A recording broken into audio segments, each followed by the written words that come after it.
hear you back here.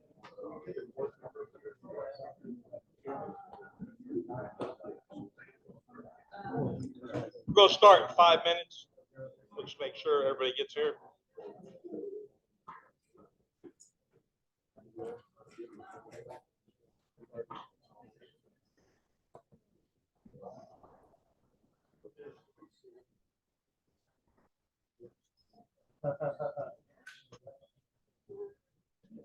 Right here. Oh, it's right here. Yeah, just grab the page. That's fine, just cross it out. Somebody wanted the portion. That's not it. I'll get it off the other. No.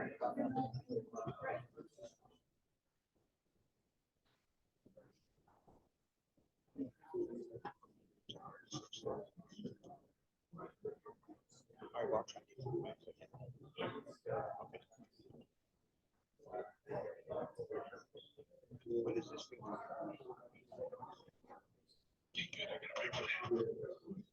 Remember that. Yeah, because talk through it when you. I can hear it.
Ready? Morning. This is the pesticides. What do you need to know? My name is Wayne Wirtz. I'm the general supervisor for the Gloucester County Mosquito Control. I have 35 plus years in the department and as a licensed applicator. It should be a pretty good class today. If anyone has any questions, raise your hand. There are no, as I call them, stupid questions. Just ask a question, and there's plenty of. How many people are applicators in here? All right, we have a lot of applicators in here. They have a lot of experience. If we add up their experience in the field, some people may only have a few years. There's some people maybe have more than the number of years I've had. But there's always people you can bounce things off of other applicators that have experiences. Not everyone does the same type of application. Some might be general house, some might be mosquito, some could be school IPM. So you have a vast amount of knowledge in this room that I don't have the answer. Someone in the room may have the answer. We're all family here. Everyone can talk. No one's going to leave here. The Republican rebuttal from the governor of Arkansas. We're all here just to learn. And if we share our experiences and our weak on China, better. This at the border. Okay. Started here with pesticides, what you need to know. This is a real great subject. If you really want to get into it, we could probably spend 5 days talking about pesticides, and the different things you need. How come we don't have the cameras?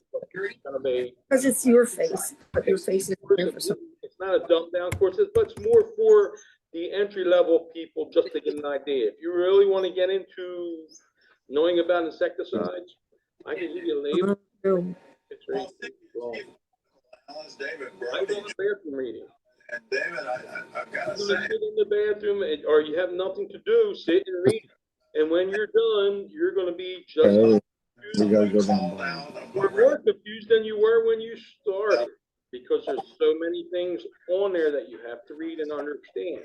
I don't think we're going to We see. try to make this as entry level as possible. We want everyone to start. No one's in rooms expected to know the label from the applicators. You were muted. No one says, but we all. Can't see, honey. I don't know why there's too many Cummings as where are you then? Understand, it's a learning experience for the labels. Keller Green, screaming liar. We had another one in the crowd when Joe Biden talked about the border. Page agenda. What is a pesticide? Types of formulations, environmental state, transport, health effects. Honey, I've lost you. Pesticide label is the law. That last statement, you're going to hear it all day long. I'm going to drill that into your mind. I'm going to drill that into your brain. The pesticide label is the law. It's irrelevant whether I tell you you can use 3 ounces or I've used 10 ounces. If the label says 1 ounce per gallon, that's the law. The label states 1 ounce per gallon. It doesn't matter that I spoke up here and said, hey, I use 10 ounces. Okay, he's trying to use That the is a microphone, violation. but I can't seem to find You're you. violating the law. The label is the law. And Again, you will experience we're doing the best we can. your head will pop off when you're done. Yes, I understand. The NJDEP definition of a pesticide: any substance or mixture of substances labeled, designed, or intended for the use in preventing, destroying, repelling, or mitigating any pest. Or, now at the bottom it says or, a pest. If, let's go with something as minor as a flower grows in your lawn. You have a beautiful, well-manicured lawn. You get a flower grown in your lawn. Is that a pest? It's not really a pest, but to me, that's my lawn, that's a pest. You're interrupting my beautiful green lawn. The interpretation of what a pest is, it would be in your eyes. What would be a pest to you? You may have moles in your lawn and say, well, I have a few moles. Somebody else, no moles. So a pest is what, you have to determine what you want to call. Weeds are the same thing. You go out here and look at our nice lawn out front. Does anybody call that grass? I call green stuff. That lawn out front, because it's not lawn. It's a mixture of weeds, some grass. And if you were to go out and spray a broadleaf weed killer on that there and come back in a couple weeks, you'll have no weed, because there's really no grass. And that's what we as applicators have to know, that you have to know what your is. As master gardeners, in your eyes to that.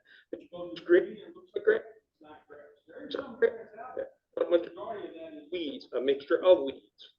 So you don't really want to go out there and put broad herbicide on it and kill it all. I have no, and that's happened before. Ever done each side? Question.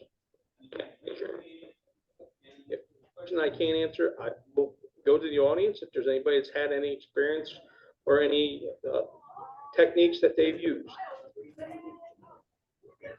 Pests are an unwanted organism and a nuisance. You know what that is? We all need to know what that is, because we've been to this class. I can see a lot of people in here. Most of the master gardeners have been in here before. Does anybody know what that is? Or cave cricket. You'll see them in your basement. In fact, I see one in my basement this morning. There was only one, but he had to go. Now, someone might say one doesn't constitute an issue. My opinion is, if you see one, there's got to be 2, and there's got to be 3. So they might not all be as brazen to say, hey, here I am. I'm out in the middle of the floor. I'm waving at you. I'm not afraid of you. He no longer is afraid of me because he's been squished in the trash can. But you'll get them in your basement. They'll be down there where the moisture is. You have, whether you have clothing material, paper, cardboard, any type of that insect will feed off that. They love the darkness, and I can tell you, as far as if you go at that creature is only about the size of maybe a silver dollar. He's coming back at you. He's not afraid of you. He'll jump right towards you and scare you to death. Now, from a distance, it looks like a spider. Obviously not a spider. It's a cave cricket or a camel cricket. There's several names for it. Somewhat new, but you will see them in the house. You can see that he has the characteristics of cricket, the long hind legs. If you look at your regular field cricket, doesn't look like a field cricket, but that's a cricket. Any questions? There was a class that we had last week, which was on insects. I forget the gentleman's name, but it was really good. If you really want to get into basically starting to learn how to identify insects, that was your stepping stone to doing that. He at least gave you the basics on how to identify things. And to the applicators and to the master gardeners, knowing what your pest is, you don't have to be able to tell me the exact name of that, but at least giving me, okay, that's a camel cricket or a cave cricket. That's great. If you go into the scientific manuals, there's a long Latin name for that. I don't know, somebody might have been on something when they decided to name it, 30 letters long. I have mosquitoes that are named Anopheles quadrimaculus. I'll try to figure that. Anopheles punkipanus. You have to figure out how to spell these things. Now, each one of those designates a different mosquito, but someone has to make a long name to make it look good. To me, just make it a cave cricket. We're talking to the layman. What is that? It's a cave cricket or a camel cricket. That's all you need to know. Any questions? Disease vectors. Here you got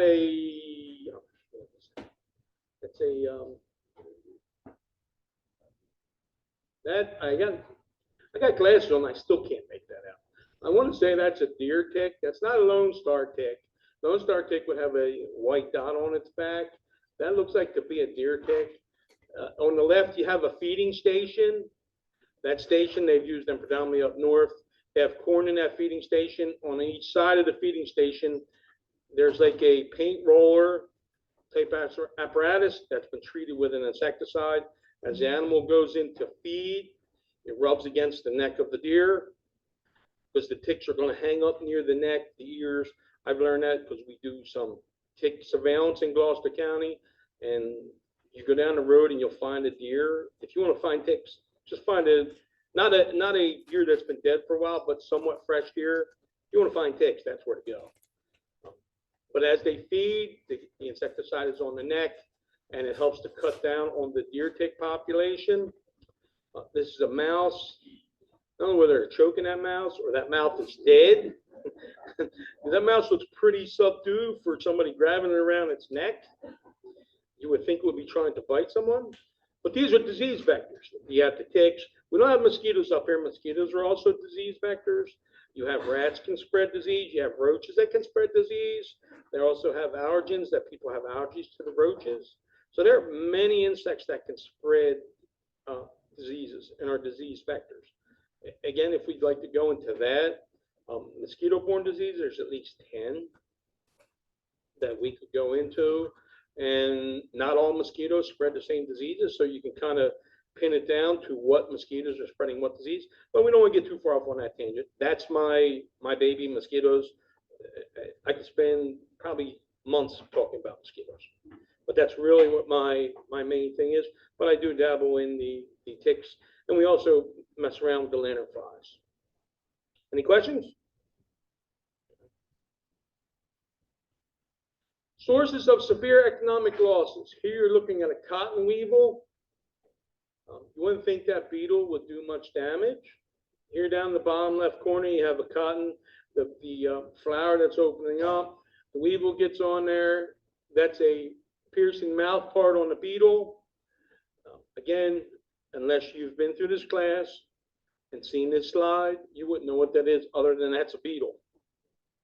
And that's what we need people to understand. Not all insects are the same. So you have to be able to make the identification to determine what type of treatment and what type of product will affect those. But that weevil goes in, puts his mouth parts or puts their mouth parts in, and that's the damage it creates. Now, if you're taking this cotton to market, all right, you're buying it, you don't want that. How many of those are you going to be able to have before your economic losses start to outweigh the chemical treatment? Same as vegetables. If you have acres and acres of tomatoes, what's the level you have to have before you say it's time to do an application of a chemical? All right, well, we have 10 acres. I've lost an acre so far. All right, I'm still okay. I have an infestation on my 1 acre. I'm still okay. It may be determined that, all right, at 2 acres, I have to do a chemical treatment. Up until then, I'm not doing it because my economic losses haven't reached the level. But each product or each vegetable or each product, we'll say, all has an economic losses. And if you're producing, you know how much you have to produce per acre. And once it starts to get below what you can produce, now you're in a loss. And why are you going to operate at a loss? So then you're going to determine, what can I do? Well, I can do a pesticide treatment, and they can do a treatment for this weevil.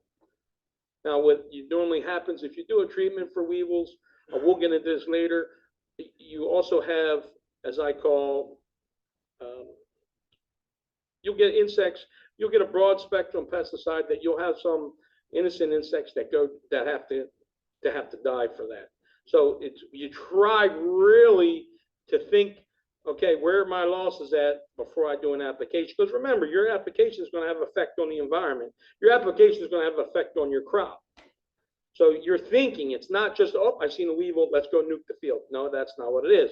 It's, I've seen a weevil, okay, I've seen a weevil here, I have an infestation, hasn't reached my economic loss yet. No, okay, then I don't have to do a treatment, but I have to monitor. I have to monitor to see when it reaches that level.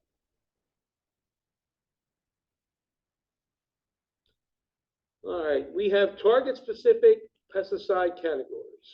Herbicides, we all know herbicides.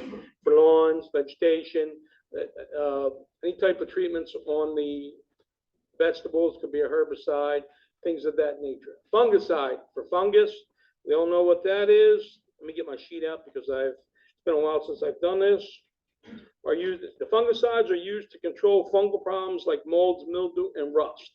Rust is a fungus that attacks trees.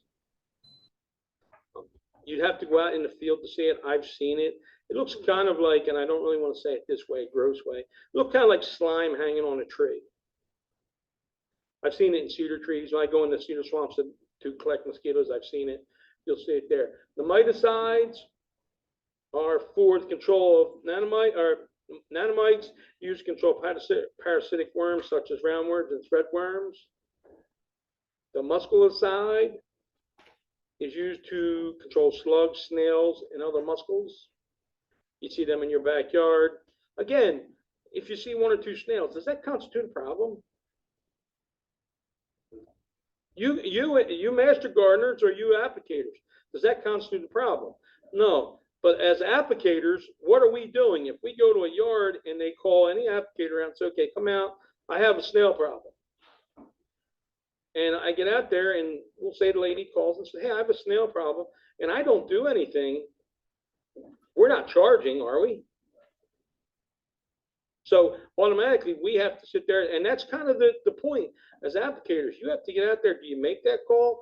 A lot of applicators will say, hey, you called me out to treat for them.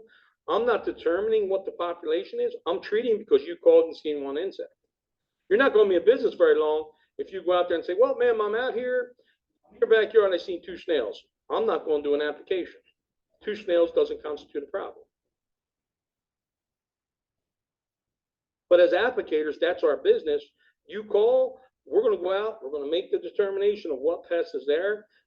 Sometimes we make a determination at the level they are, or we're going to do some surveillance, as we call it, mosquito. What's the level? No, most time if you're calling to say I have spiders, you want us to come out and treat your house for spiders. The guys in this room that are applicators know what they're doing. They're going to treat for spiders. We're not going to sit there. We don't have the time to sit there and, okay, let me trap some spiders. Are they good spiders, bad spiders, green spiders, brown spiders? Can we take them outside? We're not here for that. We're here to get rid of your insects. Your insecticides cover all the insects. Miticides cover the mites. Rodenticides cover mice, rats, any type of rodents. Viticides cover birds. When you get into that area of trying to treat for birds, that's a very touchy area. That's used to kill or repel pest birds. Prior to selecting any herbicides, you need to talk to a pest management professional, because you have to keep in mind that they are covered under the Migratory Bird Treaty Act.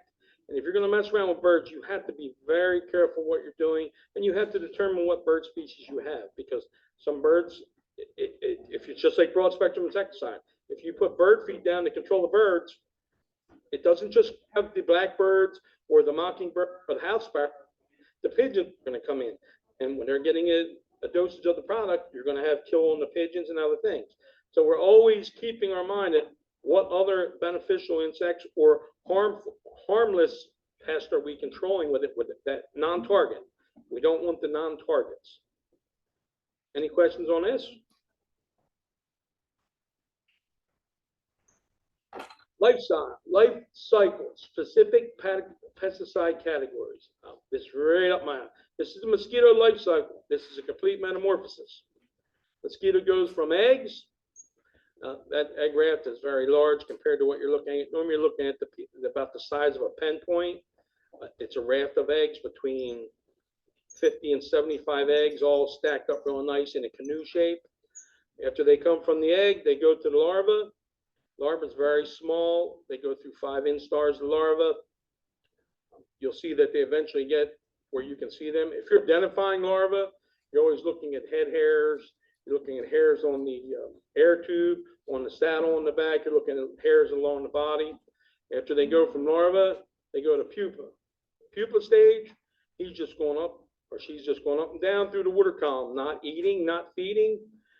As she gets to, depending on the weather, it might be 4 days.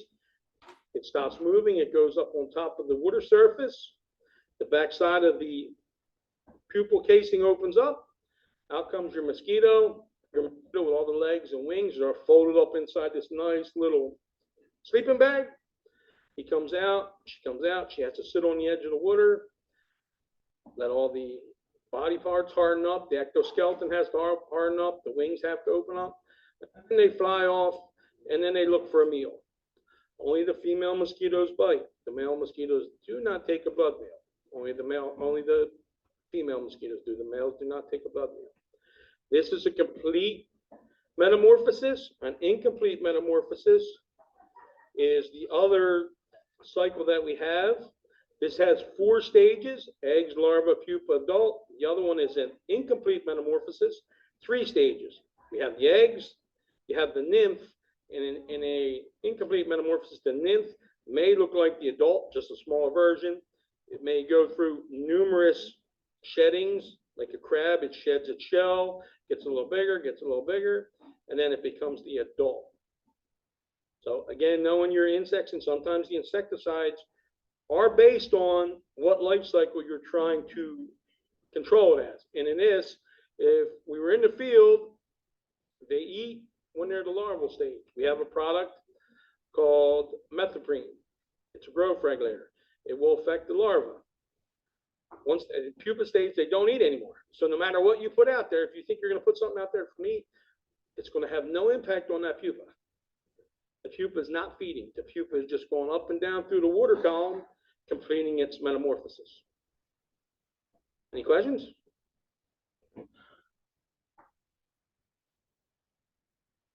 Other regulated pesticides.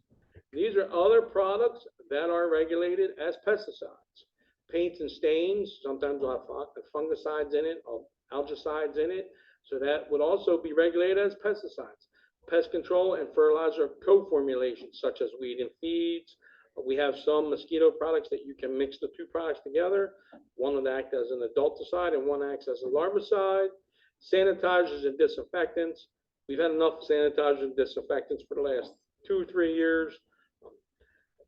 But that's another one that is regulated. If you look at any of those containers of wipes, you'll see on there, the majority of them have a DEP or an EPA regulation number. That means it's regulated as a pesticide. You should be reading that label before you use them wipes. It may say, if you're going to wipe this table down, okay, wipe the table, it needs 10 seconds dry time. It needs 15 seconds dry time. That's all particular to the product itself.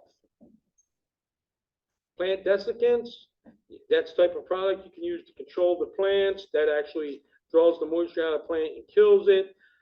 Plant defoliants, drops all the vegetation, all the leaves off of it, and plant growth regulators. They are used, we use some of those on the turf in the county in the right of way, just because we can't get to certain locations. So we'll make the first cut on a lawn or on a right of way, and then we come in with a plant growth regulator. You treat the vegetation regulator. It grows, but it just doesn't grow as fast. So it allows us to get around and cover our 200 plus miles of right of way that we need to cut. These are all defined in the NJDEP pesticide control regulations. Again, that's even worse than a pesticide label. I want to say that's 60 pages long. And whatever you want to know about what we can, can't do, how we regulate things, that's the place to go. Some pesticides are derived from natural substances. They're biopesticides, minerals, plants, microbes, e.g. a bacterial, fungus, virus, or protozoan. We use some of the bacterium-based products in mosquito control. BTI is what we use for mosquito control. The mosquitoes ingest it. It reacts to the proteins in their midgut and actually kills the mosquito larva before it becomes an adult mosquito. It has no impact on anything else in the environment. So it is a somewhat segmented right to the mosquito larva product. Again, with any insecticide, if we've been to Home Depot and you walk in, majority of the containers have what on them? Labels, and what else? If you're walking in looking for something, what's always looking at you? If you're coming in, I'm looking for spiders. Looking for something to kill spiders. You're sitting there looking at the wall. Wow.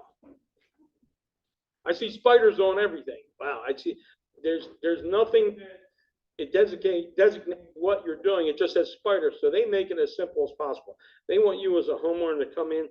You're looking to kill spiders. You walk in Home Depot. Wow, what do I have? Can you help me?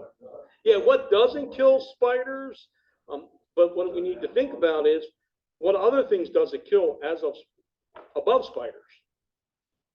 That's what everyone has to think about. What else does it kill above spiders? Yeah, picture on there says spiders.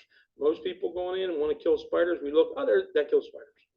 We want to kill crickets. That kills crickets. No one reads the label because what does the label say? Oh, spiders. It says it kills spiders. I don't bother reading the label. It says it kills spiders.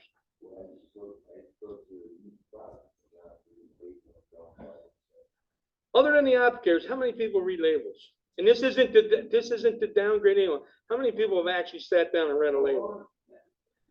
And that's it. Well, I'm saying not us applicators. I'm saying just homeowners. And this is not a dig at you. Most of the time, we put it on there, be simple. Picture. You're going to buy it. Go there and buy Ortho Home Defense. This is an endorsement or non-endorsement. Ortho Home Defense. What does it kill? Well, you go in the back and open that label up. There's probably 2 pages of what it kills. But on the front, we made it very simple. Spiders, flies, crickets. General insecticide control. What does that mean? General. Well, does it kill? It kills everything. We took to look at the label. Us applicants know we have to look at the label because the label will tell you the very important information. Oh, we may have to up the rate. As applicators, we have some leeway on our labels. You're buying at Home Depot. That product is pre-made, pre-packaged. It's got the active ingredient, and that's it. Applicators all have, where we're buying a container of the active ingredient. We have to mix it. Home Depot, Lowe's, any of those are make it easy. It's already pre-mixed. It's simple. Can you still get in trouble with it? Oh, by all means. Because you go downstairs, okay, I see one spider. It says do the outside of the wall. All right. I'm going to do the whole floor now. If they said do the outside of the wall, why would it be a problem doing the whole floor? And while I'm doing it, I'm going to do the ceiling. And by the time you're done, did you read the label? No, but it said I can do the cracks and crevices. There's a crack there. There's a crack there. By the time you're done, you've treated every crack in the house. We need to read the labels. Applicators read the labels. We want the public to read the labels. Because you can get yourself in trouble with health, and even with the DEP if you're reading it wrong. Right, here we got a dusting sulfur used as a dust or spray. The label's a little not clear there. For me, I can clearly see it. But if you look at the bottom, it says keep out of reach of children. And right underneath that, most of you can't see that, is the caution word in red. As soon as you buy this, most people are going to look at dusting sulfur, used as a directed or sprayed. We're going to read those first 4 lines, and that's going to be the last thing we're going to read. That's the last thing we're going to read. Can use on roses, can use on here. You're not going to sit there and read, okay, can you apply it 1 time a month, 2 times a month, 3 times a month? You're not going to read all that. You're just going to say, hey, dust the flowers. We need to turn that over and read the back side of it. Botanical pesticide plant-derived active ingredient is permethrin. Potent broad-spectrum insecticide. What does that tell you right there? Potent broad-spectrum insecticide. Kills everything. You may turn that over. There's probably not too much on the back side of that as far as the list of insecticides. There's the basic information. If you go to their webpage and pull it up, you'll find that there's, again, 10 to 12 pages, probably 2 pages of what insects it kills. If you read at the top, no one's going to be able to see that, kills bugs on contact. Kills bugs on contact. Potent broad spectrum insecticide. So if you were outside and you're treating your tomatoes, you're going to kill if this product is labeled. First, we have to determine if this product's labeled for that. If we're going to go treat because we have an aphid problem on our tomatoes, you may find out that you killed all your beneficials also. So you want to think about what you're doing. It's not just, hey, spray and go. Let's go and spray. Let's go and spray. Think about what's going on out there. Think about, okay, what else am I going to impact out here? Relatively low mammalian toxicity, meaning it does not build up in the body. So you can use this. Again, when I say use it, you have to read the label. No matter what I say, if I say use it, read the label. The first thing you should do is read the label. Sensitive to air and light. Okay, if that's sensitive to air and light, you're probably not going to get much control if you're using it during the day. If it's sensitive to air and light, does it break down? We don't know because we didn't read the label yet, but does it break down in sunlight? We have several products in mosquito control. I don't know if anybody remembers DDT. I actually found a can of that from 1930. I bought the can. I didn't want the product, but I bought the can just because I like to have the old mosquito products. And that label, I don't have it, but the label on there was 2 paragraphs long. 2 paragraphs long. But our products in mosquito control are no longer like DDT when you would put it in the environment and may find it 10 to 20 years afterward. The products now, and a lot of products in any insect control, break down fairly quick in the environment because you don't want the residue in the environment. You're trying to keep the residue out of the environment. Sensitive to air, it may be that you have to apply this product when there's no breeze. If it's a dust and you have a slight breeze, where's your dust going to go? Well, I'm spraying on my tomato plant, or up this way towards you. You may be getting a dose of this. You also got to find out what your PPE is on this. Your PPE. And PPE is a long, drawn-out process. But PPE covers you. That's how you keep yourself safe. May have stringents to increase efficiency. There may be additional insecticides. We have several insecticides in mosquito control that have an additional product in it. It's just, we have malathion as one product used. It's strictly malathion. We have a duet product that has permethrin in it with piper butoxide as a secondary.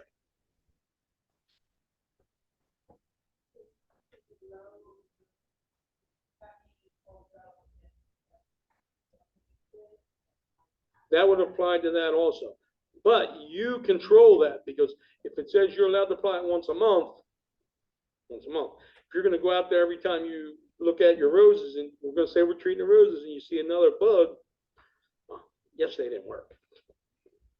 And then you come out a couple of days later, oh, they're just blowing me off. And you go treat it again. Now you're misapplication because you may have a retreatment that you're only allowed to treat once a month, once every 2 weeks. And if you're treating any type of food, you also have to read the label because it may have that you can only apply this product 10 days before harvesting, 20 days before harvesting. And any of these products that are broad spectrum and you're treating your rose bushes, flowers, anything like that, what's one thing that we all have to be mindful of when you're treating any of that type of vegetation? There's one thing that we haven't talked about yet, but it's a big thing with insecticides. I know we all know this. When I say it, we're all going to know what we're talking about. Honeybees. Any product you apply on a flowering bush, shrub, tomato plant, if you're applying it, make sure you read the label. It may be toxic to bees. You may only apply this after evening when the bees are not actively foraging. Anything you apply, it's a broad spectrum. We already know it. Potent, broad spectrum. Potent. Doesn't have to just say broad spectrum. This is saying it's potent. This is better than just broad spectrum. This is the best. This stuff works great. You always have to remember the bees. I don't think we're doing too much talking on bees, but coming from our field and the apiary's field, bees are a very hot topic. We all in the pesticide field try to maintain a relatively safe program when it comes to any applications with the bees. You have to keep the bees in mind when you're applying time, activity, things of that nature. And that's what a lot of that goes into what cares have to do when you're out there. It's not well, you're also, before you leave, what's my plan? How am I doing this? Are the bees active?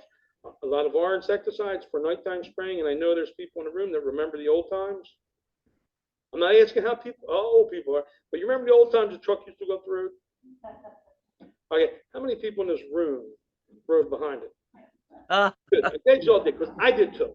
Right through it. That's right. We played in it. It was like the ice cream man. When that truck was coming, here you go. Now I look at it as a preservative. I'm still good to go. It's going to make me last the extra 100 years. But that's how it used to be done. Think about that. If you're doing an application like that, and when was it done? It was done when the sun was still up. Of course, when we were out playing.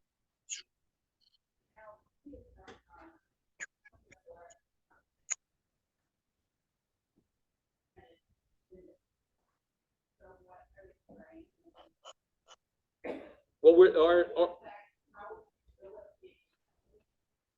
is it during the day, or it's at night if we're spraying? Yeah. Okay, we're doing a ULV treatment, ultra low volume. Our machines are set up micron size between 8 and 18 size dropper. It looks like a dry ice fog going. It looks like it used to do when we went up and down the streets. You call us, we come out, we do surveillance first.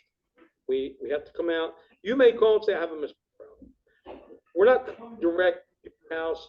We're going to find a location in the that harbors mosquitoes.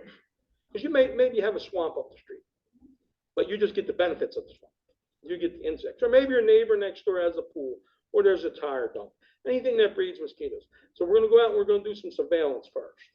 We're going to put a trap in the area. We need to collect what's going on. So for 24 hours, we leave the trap out. We collect a segment of the population of mosquitoes. I come back, we will count, and then now the best part, you identify them. There's 63 species of mosquito. Not all mosquitoes are created equal. Not all mosquitoes bite people. But you pick out the ones that are vectors. Pick out the ones that are nuisance. All right, set them down. Okay, we have these mosquitoes here. We're getting in a 24 200 mosquitoes. Okay, it's a nuisance issue. Then we will in turn call you, or you'll get an email, or I forget how we're doing it, with a text or an email. We're coming out to spray your property. We come up, we'll spray your property with the old type of ULV machine, and then we also will do that swamp area where we collected the mosquitoes. Back to the products.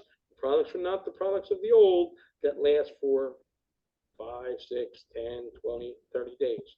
These products are breaking down fairly quick in the environment.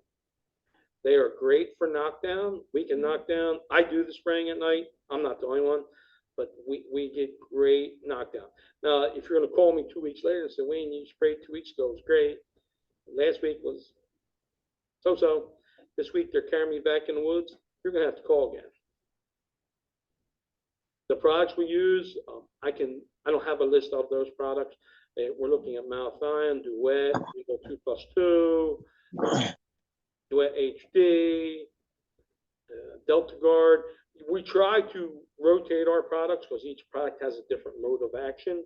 Meaning a mode of action is how the insect, it affects the insect. So some insects, some products like organophosphates or Malathion are nerve agent. They'll kill the mosquitoes by affecting its nerves, and it keeps it from flying and breathing. We have other products that block enzymes in their body. Each are a different mode of action. So you want to constantly rotate your products. We don't want to keep those green paint. Later, you're going to get accustomed to green paint. We need to throw a curve in there, so we throw a different mode of action. Resistance. That's a whole different discussion. Resistance management. If you keep dosing this room with the same product and it kills, we'll say 90 of the rats in this room. We're not rats, but 90 rats in this room. It kills 80 of those rats. Those 10 rats are building up resistance. We come back again next week, use the same product. Now, guess what? Instead of 10 rats living, now you got 15 rats living. And sooner or later, your resistance builds up. Now you're going out there and spraying, we'll say the Malathion, we're spraying the Malathion on mosquitoes. Mosquitoes are going by. We're good. They're not dying anymore because the population has built up a resistance. And then now that product will have to come off our list of approved products because we're getting resistance. Why are we going to apply an insecticide that's not affecting the insects?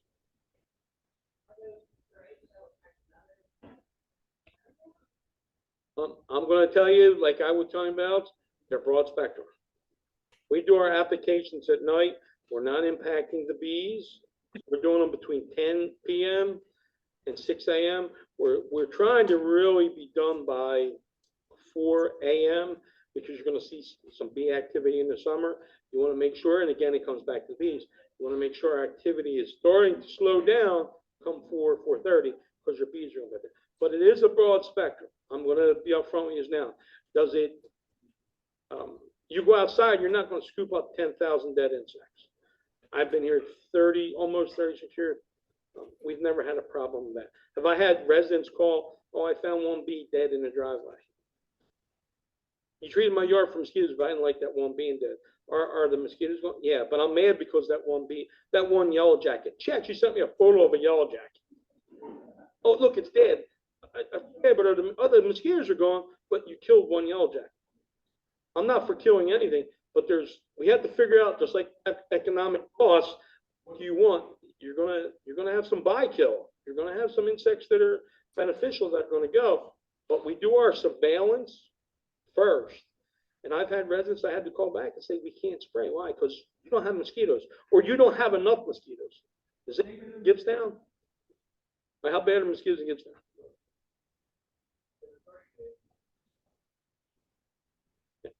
Most people in Gibbstown will just, when they call you and say they have a mosquito issue, that means they legitimately have an infestation. Most people in Gibbstown will not bother calling until they have a legit infestation. They're cut to that. Now, the other thing we were talking about ULV, and then we're going to get back on our conversation.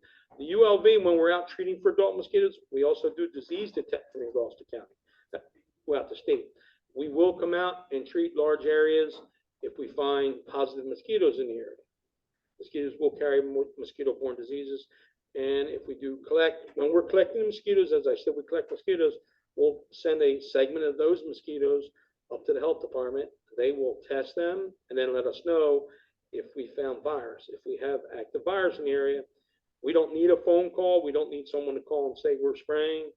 We automatically will set up a spray treatment in the area and follow it up several times, then retrap to make sure that the population has dropped off and we have no more activity.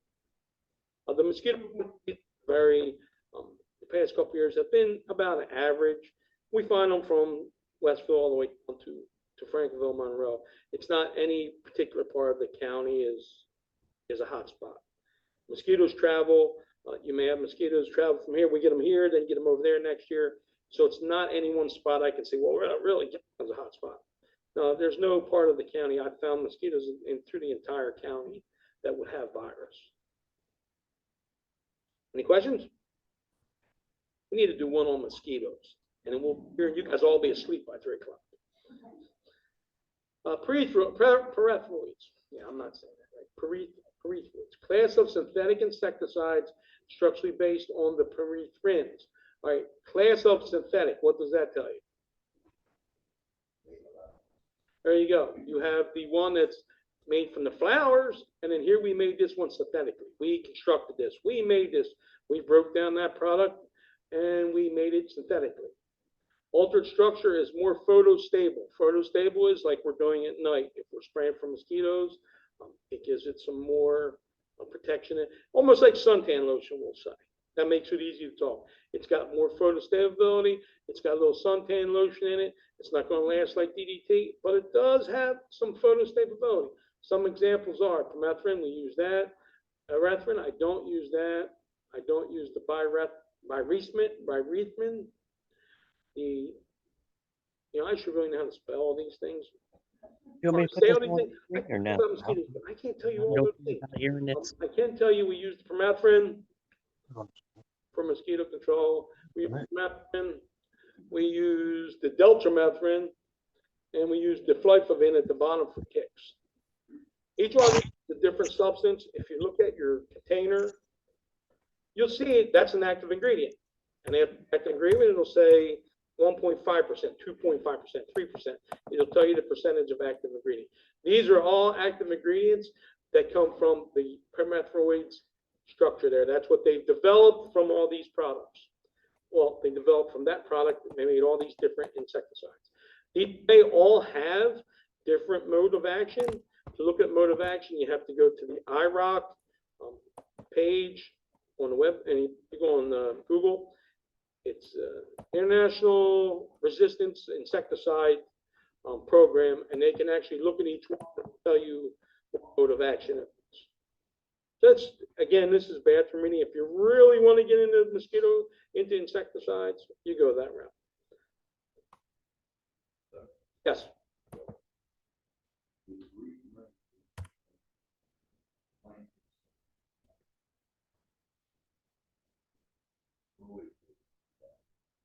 Is the, yeah. Now, everyone will think, okay, flowers, it's made from flowers. Let's go that. It's made from flowers, it should be safe. It's still a broad spectrum. Now, think about that. The bee comes along, lands on that flower, he's perfectly fine. But if you take that flower and into a liquid, it kills the bee. This is insecticidal soaps. This label's a little larger. Only active while wet. Apply morning or evening. There's it's telling you when to apply it. You walk in there and you buy this. What are most people saying to do? First thing I see as an applicator or just as a citizen, I read for use on vegetables, flowers, fruits, and houseplants. What do I see above that? Ready to use. I don't have to fix it. I don't have to do anything. It's ready to use. Kills aphids, mealybugs, mites, whiteflies, and other listed pests. All right, how many people know what an aphid is? How many people know what a mealybugs are? Mites, whiteflies. Now look at the other listed pests. It doesn't say it's a broad spectrum, but it does say other listed pests. And I can guarantee you, if you go on the back of this label, I bet you that's not a small box with 8 things in it. That'll be a long box with numerous other insects listed. Then it also says for organic gardening. What do you think when it says organic gardening? Right, it's safe to use organic. It's okay. It must be okay. It says it's safe for organic gardening. Get down here. Keep out of reach of children. Caution. Well, didn't we just say it's organic? Now, isn't that kind of a conundrum there that you're looking and saying, okay, keep out of reach of children, caution, but you're saying it's organic. You got to go look at that label. You need to read that label. We can't see it, but you have your active ingredient, and underneath that we have other ingredients. Cover all pests.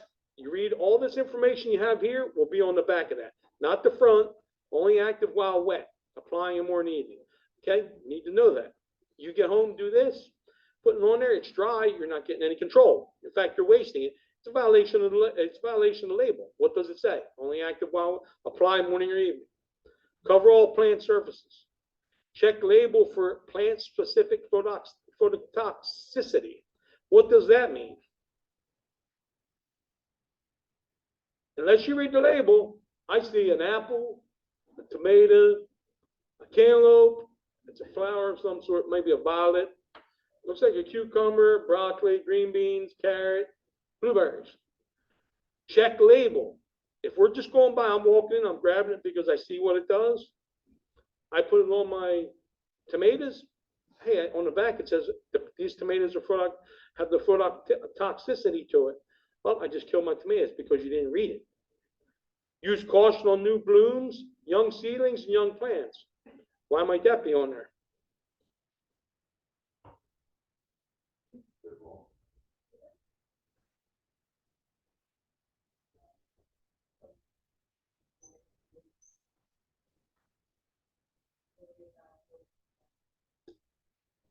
Was on the back of the label?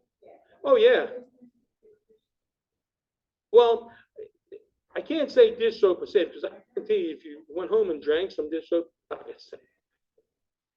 But it's always wise to read things. I know it's something as simple as dish soap. How many people use bleach? I know people use bleach. Have you ever read the bleach bottle? Read the bleach bottle. It's scary, but read it. What it is, you can't put it here. You need. How many people use it? It says use with proper ventilation. You're in the bathroom. You got a giant house. Your bathroom's small. You're in there putting bleach down. You're smelling. So these are little things that you need to read. You always need to read that label. There's not a test at the end. Read your label. Because there's been scientific study. This company has paid scientists somewhere to sit there and take those plants and test the product and say, okay, let's put this on this product. Does it kill this? But no, can we put it here? They've done research. The research has proven that you need to follow the label. I use caution on new blooms. All right, new blooms. I can't tell what the active ingredient is, but that could be based on the fact that you're going to have bees foraging in the area. We don't know that because we can't read the back of the label. Also, young seedlings. It might have phototoxicity to the young seedlings and the young plants. You need to read the label to make sure what you're putting down and when you're doing it. And highly toxic to aquatic vertebrates. So if we're putting this down and we're going to put down today and it's supposed to rain tonight, where's that all going to end up? It's going to end up in the ground. It could, depending on how close you are to water, it's going to end up in the water. Highly toxic to aquatic invertebrates. These are all statements you need to know. Highly toxic, a lot of our insecticides are highly toxic to aquatic invertebrates. You have to be very mindful of where you're applying, where direction the wind's going, even guys doing turf treatments, even guys, farmers, you always have to be mindful if you're putting your Roundup. Is the wind blowing? Okay, well, which way is the wind blowing? If the wind's blowing that way and it's going towards that, that product will carry a distance and then will deposit itself in the water column, into this water nearby. Any questions?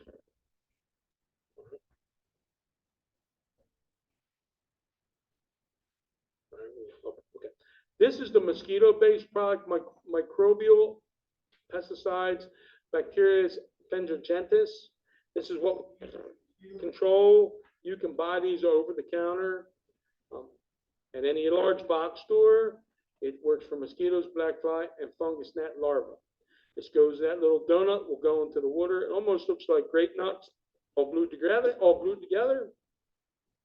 You set it in the water, it releases in the water column, and the insect larva, remember when we were talking about larvae, the larvae feed, the pupa do not. As they come along, they grab it, and works into their midgut, contacts the proteins, and it kills the mosquito larvae, so we don't have any adult mosquitoes coming. This is another microbial insecticide that's used for leaf-eating caterpillars. It's made by Bonide. Again, just because it's a microbial doesn't mean it's safe. It still has, if we can see this, it still has caution. I can see it on the bottom one. Keep out of reach of children above it, and caution. So just because it's microbial, organic, doesn't mean, okay, it's organic, we're good. I can put it on like something else. Read that label. It's still going to have some effects. No. We use that in bird baths. We use it in small fountains. We've used it in tires. They also make that in a liquid that we can put into a 100-gallon tank and spray as a liquid. So it has no impact whatsoever on the birds. And from my understanding, they use it over in Africa in some of the large standing water containers to control the mosquitoes in Africa. Those mosquitoes over there, we think we have a mosquito issue. Go to Africa and see how the mosquitoes are. Another one, this is a BTI-based product again. These are all different strains. The top one, this one, this, they're all different strains. This is the Colorado potato beetle grub. There's a nice picture of the grub. He's sitting there, or she's sitting there. We're not sure what that is until it molts out. But look, she's sitting there having a nice meal. They're eating along. We come along. We can put the BTI on there. This is not a broad spectrum product. That's what's good with this. The top one will kill mosquitoes, black fly, and fungus gnats. They're all in the same family as a mosquito. Second one kills the caterpillars. This one kills these guys. These aren't a broad spectrum. It isn't like a malathion. It isn't like that last product we looked at, the permethrin.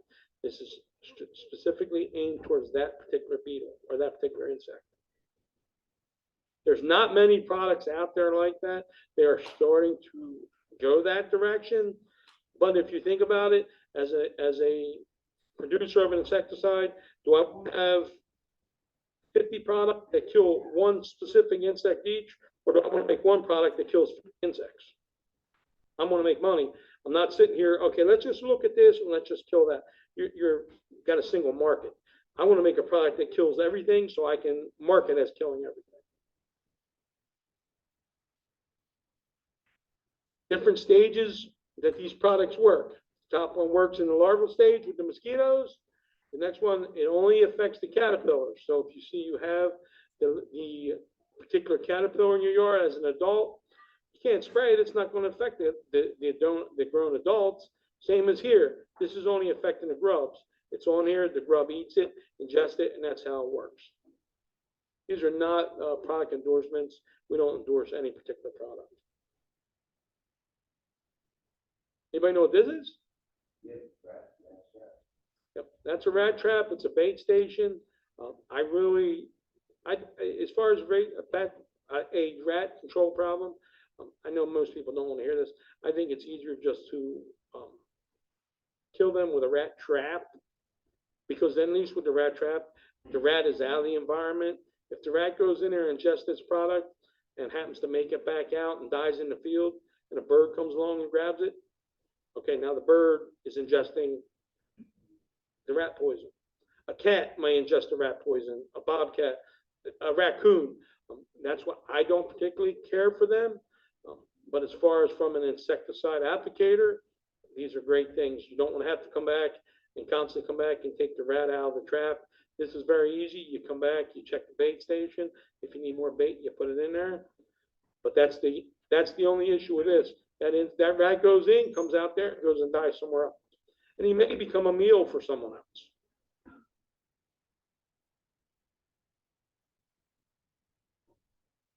Aha, here's a picture of a rat. Primary targets was this.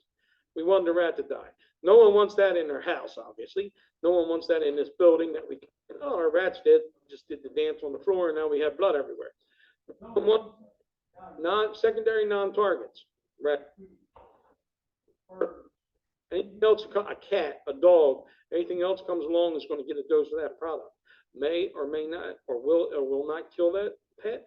You don't know. But if your cat comes home and he's exhibiting some symptoms, what are you going to think? Well, the cat was outside. It may have ate a bird, may have ate a squirrel, may have ate a rabbit. you don't know what it is. If you have this rat and it had ingested enough rodenticide, your animal may die from the dosage of rodenticide it received. No one likes the rat traps. First of all, you hear the snap, the rat's dead. I know we may look at it as rats need to live too, but in a building like this, or we'll say in a bakery, the last thing anybody wants to know is there's rats in your bakery. Unless you're coming to get donuts, you like rats. That most likely come from hemorrhaging, depending. A lot of them are blood thinner. Like Coumadin was one that they, from what I understand, they use Coumadin in it, where it actually makes the insect, makes the insect, that's a big insect, makes the rat bleed out and acts as a blood thinner. There's other products that they go to water, things of that nature. Again, if I really don't want to see that, so a bait station may be nice. I wouldn't want to see that. I wouldn't want to see a rat stuck in the trap. And it's easier and where the rat go, I don't know, he's not here anymore. He died out in the backyard. I don't do it too much for rodenticides. I am licensed to do it, but I don't do it just because I have enough to do with mosquitoes. Repellents. That is one messed up mosquito. He may have disease resistance, or he's on his way out. He got a dose and he's shaking and quivering and everything else. He's angry right now. He's got red eyes. He's got his proboscis, that's his biting mouth, his mouth parts. He's quivering in the wind. He's like, hey, I'm ready to go.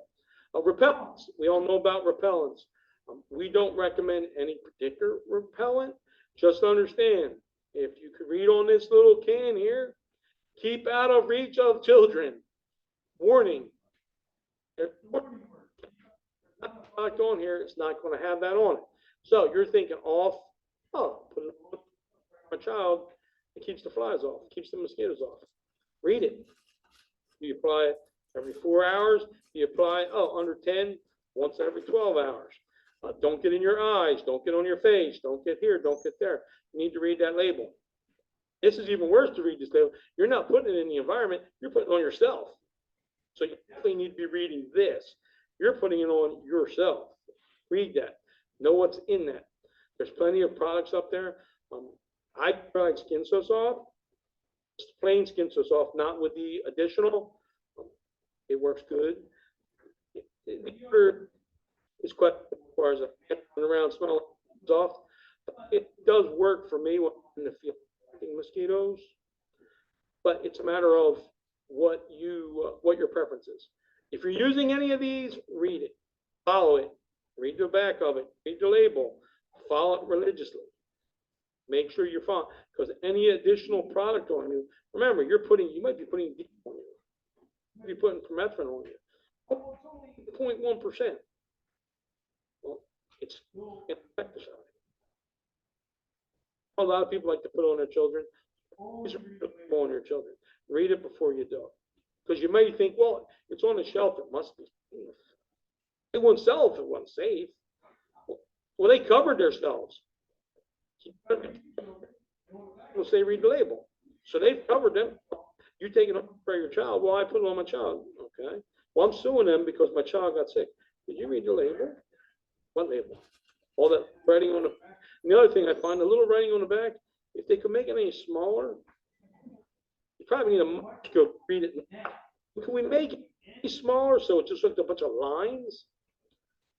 Repellents do work as far as mosquitoes.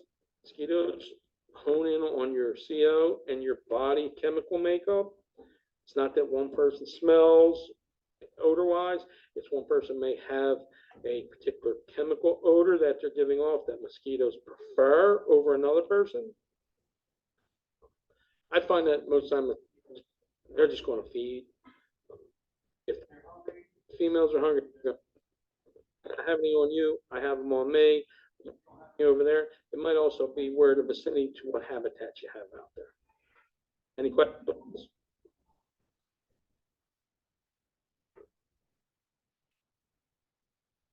Traps without pesticides. All right, top one is the sticky white fly trap. work good for what you're trying to catch in there. I don't think there's any pheromones on there. Sometimes they will put in a pheromone on there. It's like Chanel #9 for trying to get the men to come in, or we have the odors of the ladies, the pheromones they give off. Hey, the ladies are up there at the sticky trap. Next you know, we're stuck on the sticky trap, and there's no ladies here. We're stuck. So you have the sticky trap. That's a large population of what you have in the house. That's sort of like surveillance. If you had this greenhouse, I have this greenhouse, and I'm seeing some white fly issues in the warehouse, in my greenhouse. I'm going to put those up. I'm going to get an idea what the population's like. I'm going to put that out for a day, 2 days.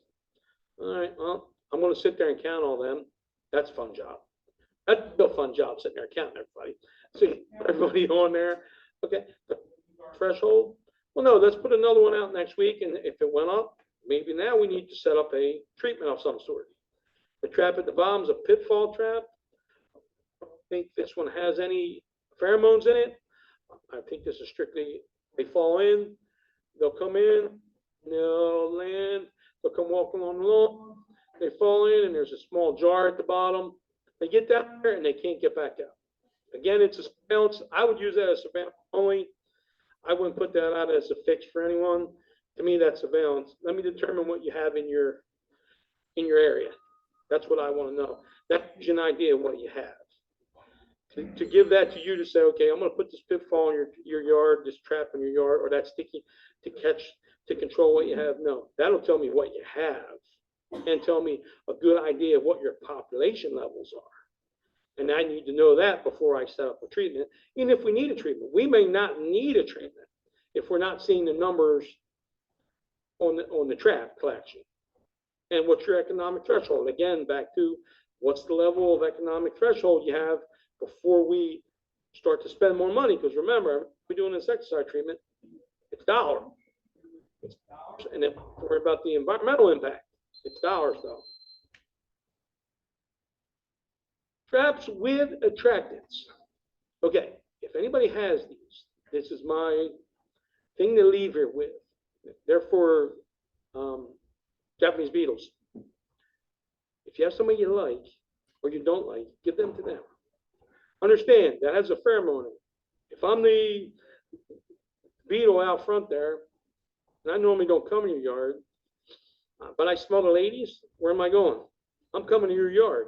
So really what you do is you give that to the neighbor you don't like, and all the beetles go to his yard. But that's what they're used for.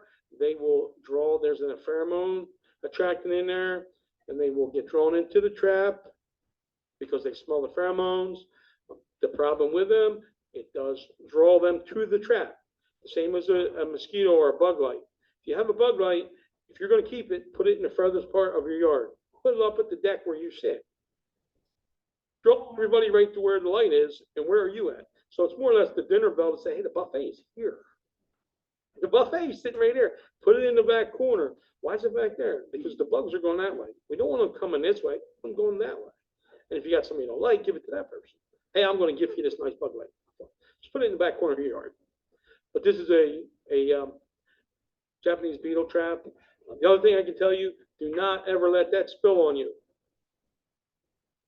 That whole bottom of that trap is full of fermenting bugs. If you get that on you, you'll probably never want to touch that trap again.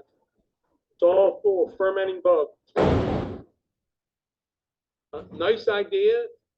I think there's some research out there trying to do something like this for lanternflies, and right now, if not everybody knows about lanternflies are a pain. Right now, they're just so thick out there, but there's some research going on to put a pheromone in there to catch lanternflies. What's good about this trap? This trap is specifically for Japanese beetles. It doesn't catch anybody else. There's no mosquitoes going in there. This is one of those traps that we can say has the pheromones for that. That's who you're going to get caught in there. This isn't this only that particular insect. Adequate and safe pest control requires precise application of pesticides. This goes for all the rest of us guys that are applicators when we're going out to the houses and to the residences and to the business, we, as the trained professionals, will make a determination first on what we have and where can we safely put or make an application. You don't want, let's say I go to Home Depot, and not to use Home Depot, but a large box store, I have roaches. Oh, first of all, it's a picture. I'm covered. Pictures of roaches. I'm going to come in.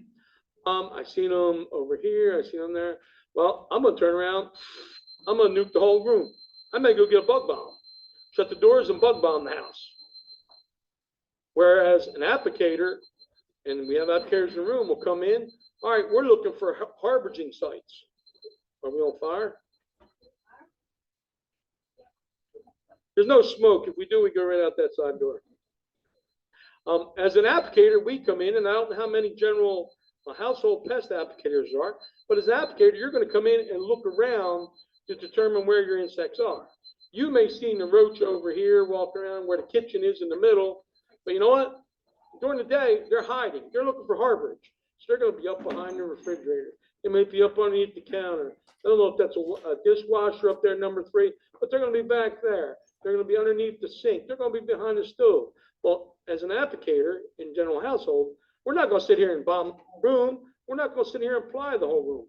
We're going to take, that's a trap, that's a bait station. We're going to put a bait station up behind maybe number 1 there. We're going to put a bait station up under number 4. We're going to put a bait station over behind number 7. We may put some growth regulator out there. We're going to put it in all the non-accessible locations where the roaches are going to be. So now we're controlling our application. We're not doing a broad spectrum where we're doing the whole room.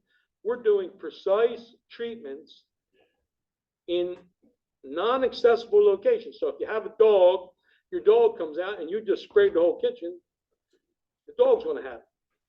If you're coming out and you didn't read the label, and 5 minutes after you sprayed, you come out and decide to get your lunch out and start eating, you're going to actually give yourself some contamination from the insecticide. We don't know exactly, if you will, but if we read the label, does it say 5-minute dry time, 10-minute dry time? And again, we're back to who reads labels. Most people don't read labels. I just seen a picture. There's a roach, kill it. But that's how a licensed applicator is going to do it. Now, if you have a major infestation of roaches, and I've seen some major infestation of roaches, that it may come to where when you call us and you have a major infestation of roaches, doing spot treatments like that isn't going to work. You're going to do that, and then you're going to probably bug bomb that whole room if you have that many roaches. And you'll be very surprised where your roaches will be. They're all locations you'll find the roaches. They hide, they're up by the refrigerator. Actually get in the refrigerator. So if you left any leftovers in there that are uncovered, which may have made it behind the oven, you're going to get food back there. And it doesn't have to be a bread. Just be pieces of crust, things of that amount. But we try to do, when you're going to do an application, you try to do spot locations. You don't want to come in and do a whole broad hit of this whole location unless it's warranted. And we all need to look at that. One roach doesn't require a broad spectrum, a broad room approach. One roach, I would do a bait station or a growth regulator. But the problem is if you got one roach, there's probably 10 you didn't say, and there might be more than 10. They're pretty good at hiding. And there's numerous species of roach. That roach right there, I couldn't tell you what species it is. I think there's at least 5 species of roach. There may be 7 in New Jersey. And to determine what species of roach you have, again, tells you got to go catch it. Not squish it. You got to catch it whole. I put it in the freezer. They normally will, after about an hour or so, they're no longer viable. Then you take that roach out, and you may get a magnifying glass out. If you have a microscope, you don't need an expensive microscope. Then you can get a key out, and there's keys for every insect out there. And you may be looking at markings on the back. A lot of roaches will have key markings on them, like stripes down their back, different things that you can see without a microscope. Okay, that's what I have. I have an Oriental, I have a German. You'll be able to know that. But until you catch it, and not catch it squished, catch it whole. And if you don't like to touch insects, you're not going to identify insects if you don't like to mess with them. Ready to use formulations. Garden fungicide. This is pre-mixed spray. That's what you have at the stores all the time. Any store. You guys, the master gardeners, will deal with pre-mixed sprays. It's already been mixed. The amount of active ingredients in there, no muss, no fuss. You don't have to worry about mixing. It's already ready to go. It left the factory all ready to go unless there was a issue at the factory. The milky spore, this is for Japanese beetle control, non-dilution powders and granulars. This is a very milky spores. I'm not saying this particular brand is good for beetle grubs in your lawn, Japanese beetle grubs. The issue is people put it down, think it controls them this year. That takes several applications over several years to allow it to build up in enough concentration in the lawn and in the soil for it to affect the Japanese beetle grub. But look right on there. It says ready to use. They're the famous words. Ready to use. We're good. We're ready to use. This one even has one better. 32 ounces, extra value. Makes you feel better. Oh, it's extra value. It's safer. You have the word. It's got to be good. It says safer. It's made by Safer. They're good. How can it be bad? On this one over here, it says still has caution. Right underneath right next to the beetle there, it says caution. This has caution on it too. You can't see it, but that word at the bottom, CAU, that's caution on the bottom. I can tell you that. I've seen every conceivable bottle out there. They all have that's the basic word. You're going to have the warning words caution. You may have warning. You may have poison. There's several caution words, and we're going to get to that next. You guys have not even touched the outside scope of it. All right, pesticide application. Guy on the left, I know the gentleman on the right. I think that's Dr. Hamilton from Rutgers. The guy on the left, what's he doing wrong? What can we see he's doing wrong? Okay, no gloves, short sleeve shirt. All right, get on the gloves. Are all gloves created equally? If we say gloves, what does gloves mean? Brown gloves, jersey gloves, leather gloves, rubber gloves. Okay, all rubber gloves aren't created equally. If you ever sit down, you want to look at rubber gloves, look at the rubber gloves. There's 10 different types of rubber gloves, and each one will afford you a certain level of protection. In our department, we go for our worst product, and we get the glove that covers our worst product. Everything else falls underneath that, so we don't have to buy one glove. If you want to sit there and buy a glove specific to each product, you're going to have a lot of gloves. The guy on the right, he has his leather shoes on. If you're applying a herbicide, which I'm assuming that's what he's doing there, because it looks like he's spraying the weeds. The leather gloves, what's wrong with the leather gloves? Do what? They absorb material. So really, you'd want to have a rubber boot on, because now obviously you're not going to go home and take those off before you go home. So you're going to take your boot that's been sprayed with Roundup, because Roundup's an easy one to talk about. You got Roundup, you take that boot home, that boot's got Roundup on it. It's sitting in the floor, it's in your closet, your kids touch it, your dog touches it. You know, you may not be taking enough home, but why take any of it home? This is a medium job over here. This job here, I don't know what he's spraying, but I can tell you if he's trying to spray the vegetation, it looks like he's on a straight stream over here. Like to me, if you're trying to spray those plants, and you might be spraying for aphids or something, you want mist. And if you're spraying with it on a fine stream, you got to be careful of the wind blow.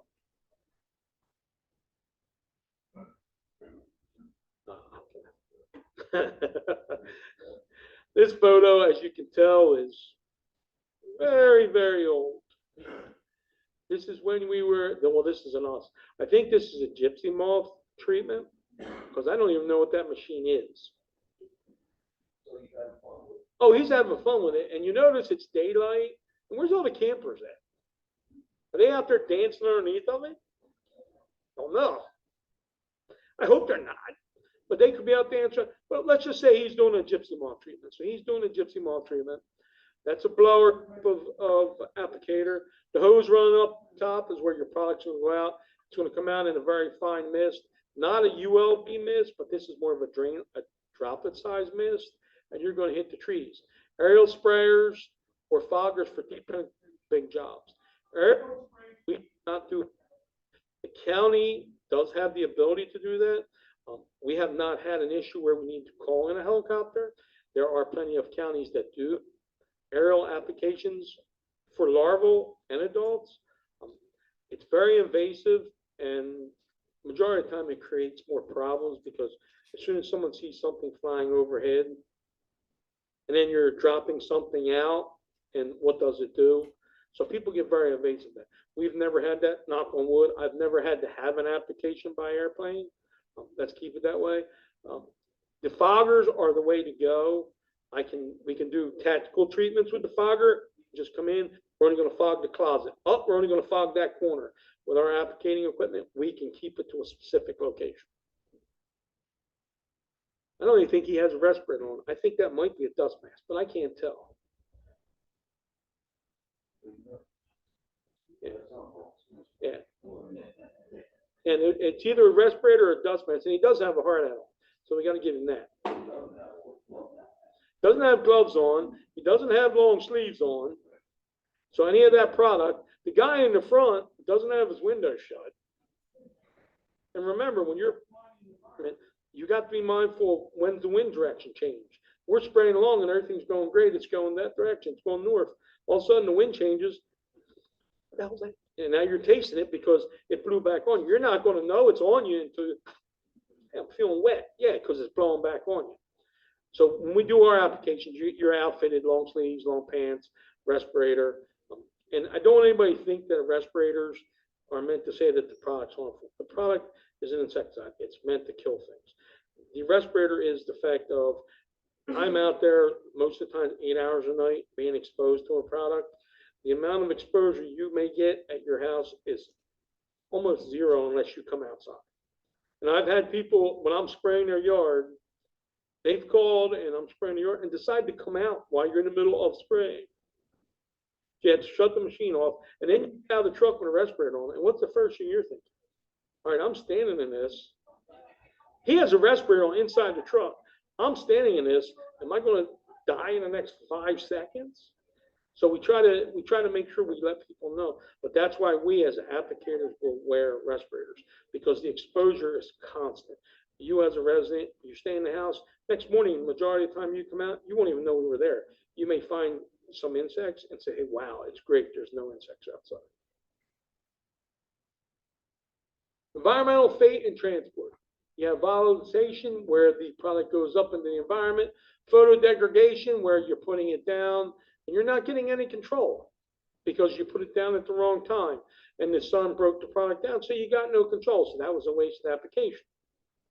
Crop residues, you get the residue left on the plant.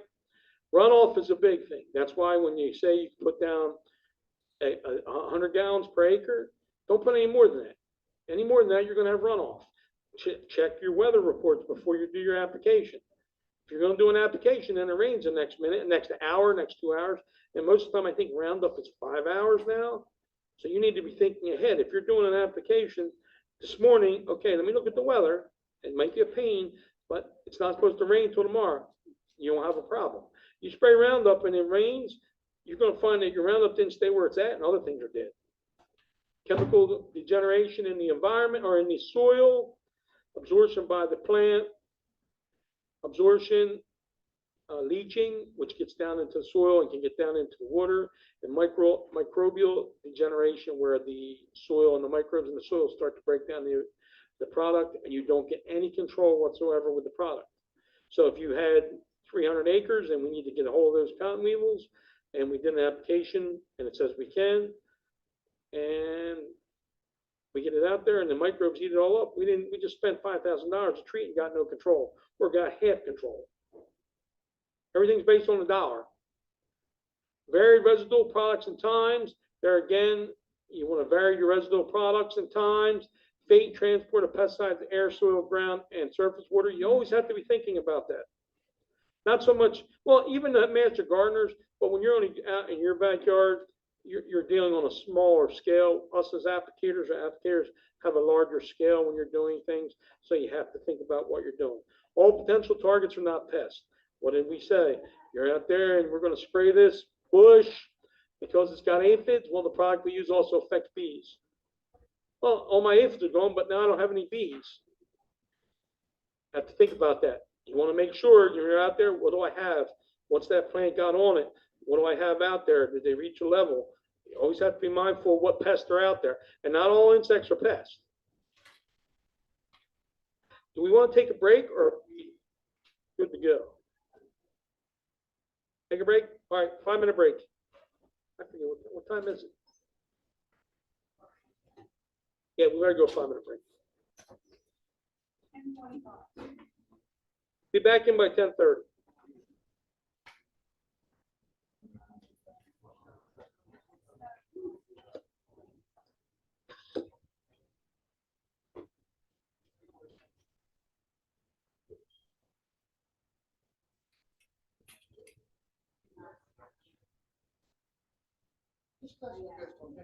Yes, sir.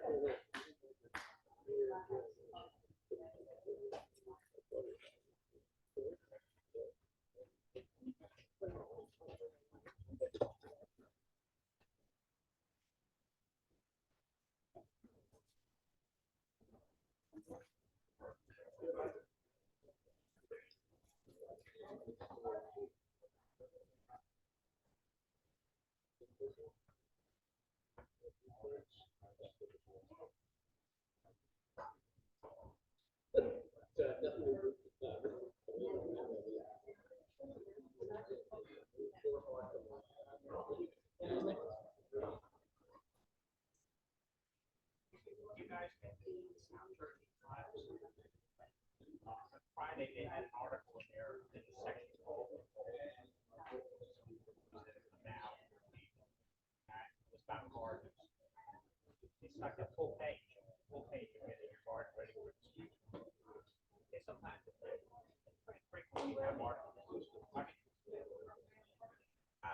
tell you what, I still have it. I'll read it for you. A couple others. They scatter these articles pretty much either on a Friday or on a Sunday.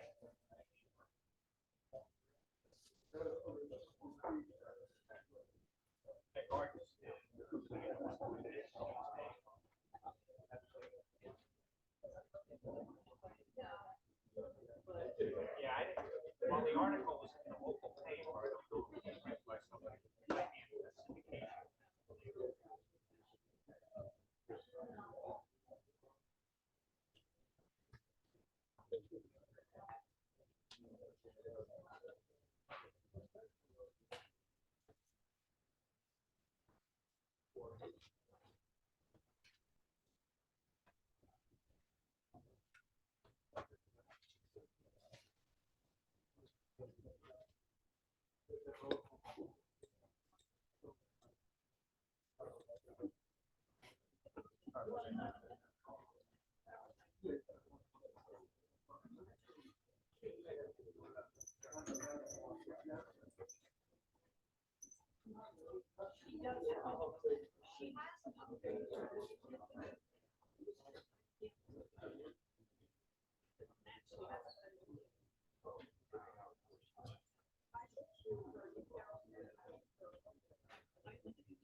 All right, looks like we're pretty much all back. Just to give everybody a little heads up what we're doing. You're going to get probably half the slides that we have. It's just there's so much to go over each slide, and the fact that you'd probably get bored if we kept you here all day. But this is going to give you a good overall view of a treatment of insecticides and how you do it. Now, understand, you may have an exterminator comes to your house and he does things a little differently, or I didn't see that, and we may not get to all the types of treatments, but we're going to give it a good effort. All right, getting the drift. We got this nice fence line here. I don't know what that, it's like an invasive vine growing through it. Doesn't look like there's flowers on it, but you got a drift here. If I'm coming along, this person come along and treated the fence line with product, and he either was coming from that side, and you can see where you got the drift. See how you got the dead band of grass? So you're either coming from this side and it drifted over, or you're coming from here and you weren't mindful of what was going on with the drift and what was your direction your product was going. Temperature does affect the drift on products. The lighter the product, the further it can drift. If you're doing aerial application, you have to be very mindful of your temperatures and your inversions in the wind. Keep spray droplets large. The larger the droplet, it's going to go right where you want it. Modify nozzle types and orifice size. Majority of the time, if you buy a pump bottle from any large box stores, you can't really do too much with the orifice size, but you can change the nozzle from adjusting it to a pinpoint, to a mist, to any type of spray you want. Increase box viscosity with recommended adjuvants. We don't normally get into that. That's going to be mostly the licensed applicators.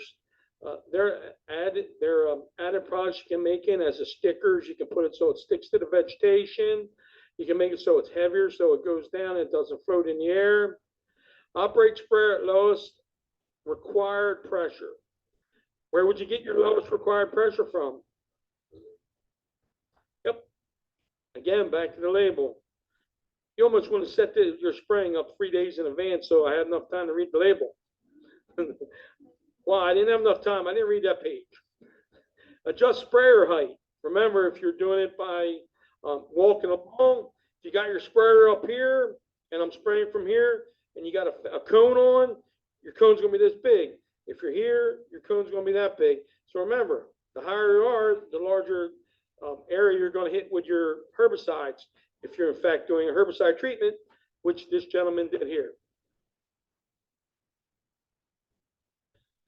Pesticide can harm beneficial insects. All right, here we go. I didn't know we had this one, but here's where we're at. We are in the pesticides can harm beneficial insects from pollinators to predators. Okay, up top you have a honeybee. I don't really know. That's a bumblebee. It might be a bumblebee. I can't really tell from here. This, I think, is a surf fly. Not a big fly. That's a butterfly. That's a lacewing nymph, and that's the adult nymph. Or the adult lacewing. That's a nymph there. Look at the teeth on that. Could you imagine being that size? It looks like he's feeding on the aphid right there. Having that Godzilla walk around, go out front, there's one waiting for us to come out. Look how ugly that thing is. You know, if you think they look scary, look at them even from microscopes, how scary they are. Like a dinosaur. Always have to be mindful of your pollinators. You always want to be mindful. So if you're going to go out, it looks like to be a sunflower. So if you were going to treat some vegetation near the sunflower, they say the sunflower's in the middle of your tomato patch. You're going to treat them sunflowers, or you're going to treat the tomato patch. Remember, your sunflower's in the middle. Your beneficials are going to come in. You want to make sure that you time your applications for the least amount of contact when you have your beneficials. And you want to look at your products. A product that doesn't last long in the environment. And then you want to, do I really need to do an application? How bad is the damage? Okay, I got 50 flowers. I lost one. Well, is that big of a deal? You got 50 sunflowers and you lost 40 of them. You missed the opportunity to do anything about that. You have an infestation. And there's all types of predators out there. This is just basically just two predators you see here. You have lady beetles. You have praying mantises. There's some, you have bats. Bats, insecticides don't really have much of an impact on bats. There are studies that say they are. There are studies that say they aren't. Of course, if bats are eating insects and you're killing the insects, you're going to have a little bit of a issue if you're killing off the insects they eat. But they're looking for. There's so many more predators out there. There's so many more pollinators out there. Even male mosquitoes will pollinate as they're going along, because a male mosquito will go to a flower to get nectar because he needs carbohydrates to stay going with the ladies. So he's going to come along. Well, if he goes to this flower, he's going to pick up some nectar, or he's going to take it to another flower. Now, are they at the level of what bees are? No, but you can still throw them in there as pollinators.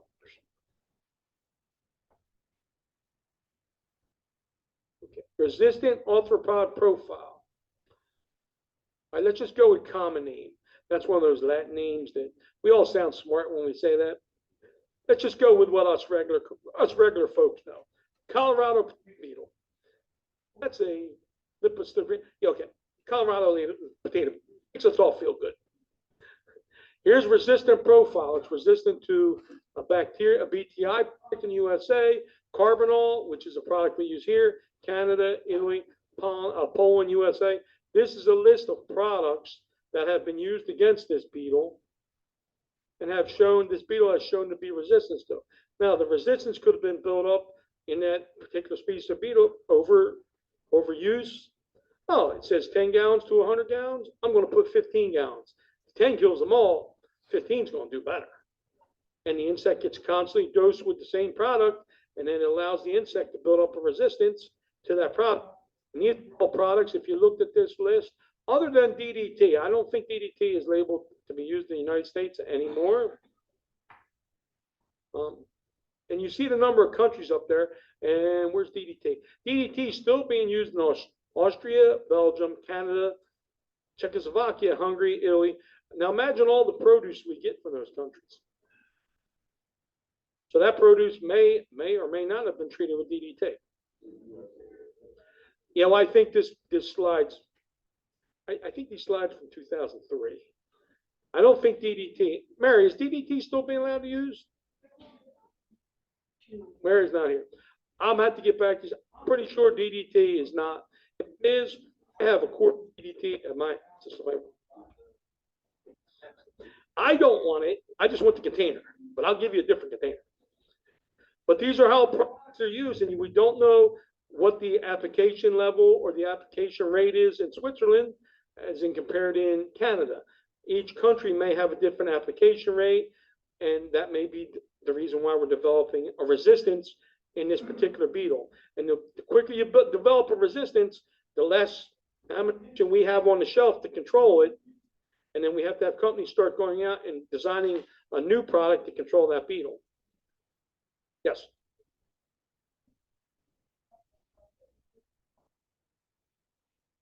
As a resident,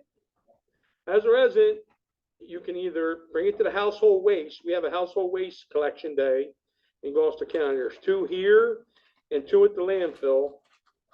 There's one in, I want to say it's April, and one in October. You can bring it here as a resident and drop it off, and we'll take it off of you. Now, if not, and just say you only have an ounce left.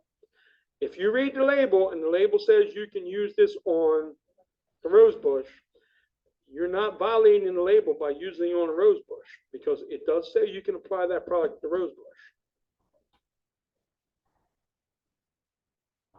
Well, that's the good stuff. I'll take that off you. Can we start the bidding on that? I'm sure other people might want that too. Oh, you can't, but I would take it off your hands, and I would take it to house. I'll take it to household waste day. I don't have a problem taking it to household waste.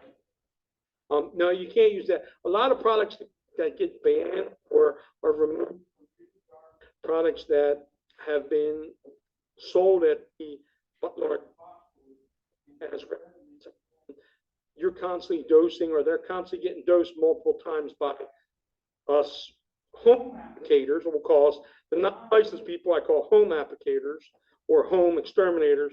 You're dosing an insect. We as applicators will dose it when needed. You as a homeowner, oh, I see a spider. Oh, no spider. You're just going to keep using it. That allows a resistance to build up population, because you're using the same active ingredient as we are, just not at the dosage level that we are. And it's not all just home applicators. I'm sure there are some applicators that fudge the amounts they're using. You shouldn't, but, and I'm not saying anyone in the room, but that does happen.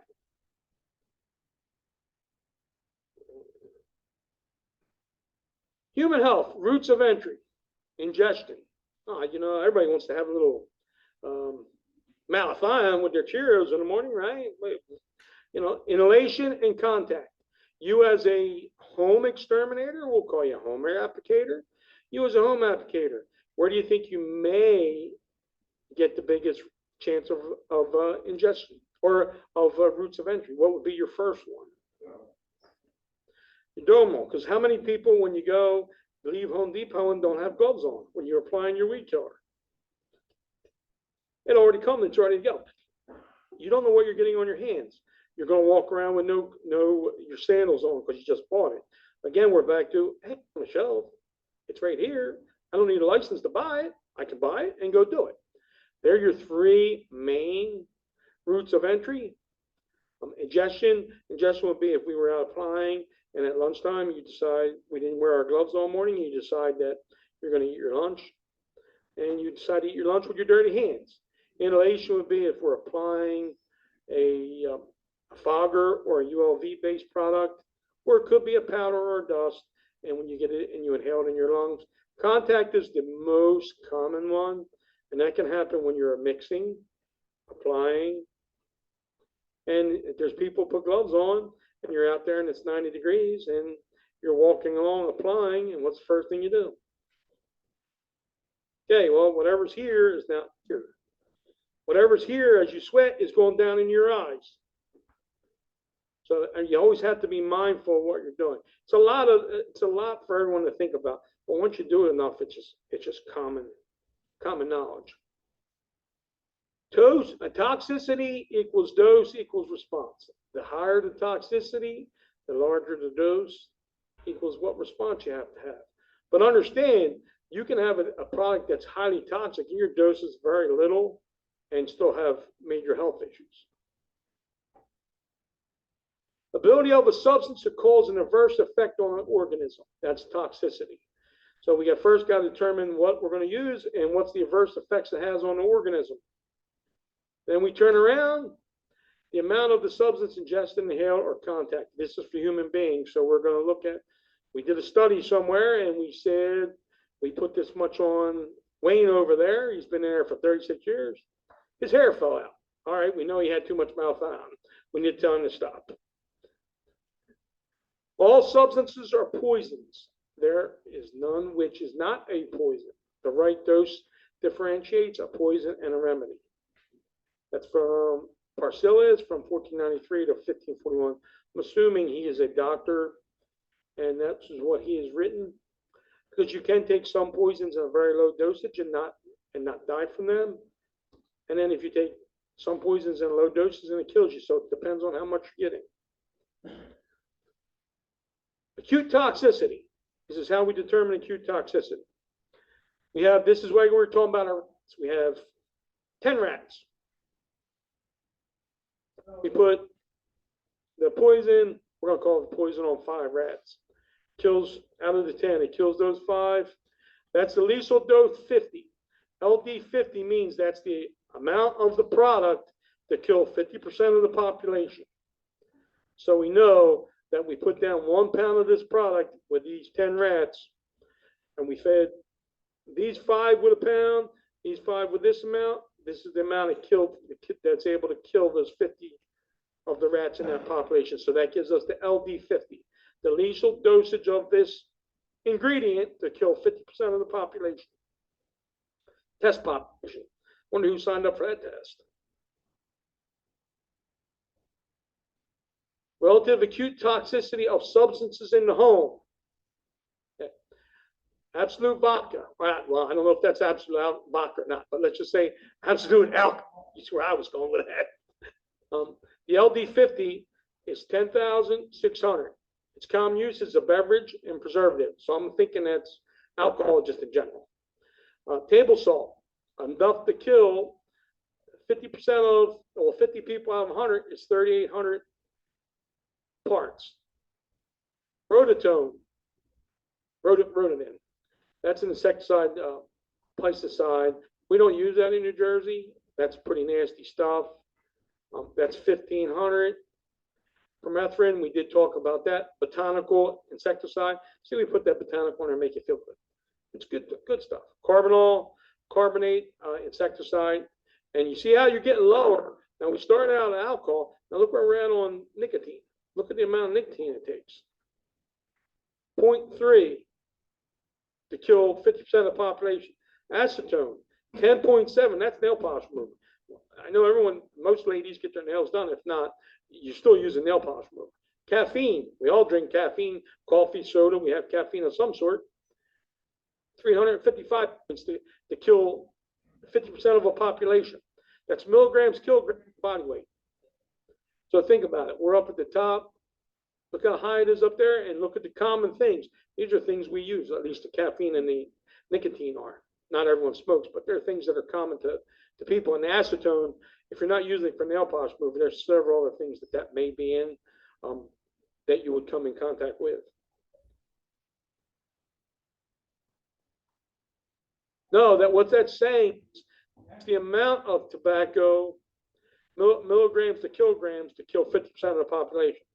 So up there, it takes that many more parts with the alcohol to kill 50% of the population. The amount. The lower number is the worst number. These are 2 insecticides that are used in New Jersey.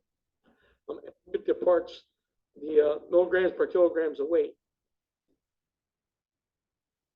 They're above the caffeine and the nicotine. And you wouldn't think about that. if I said insecticide to you, first thing you think, that's gotta be bad. And as someone standing there smoking a cigarette, chemical's gotta be bad. Yeah, but I'm okay. I'm good.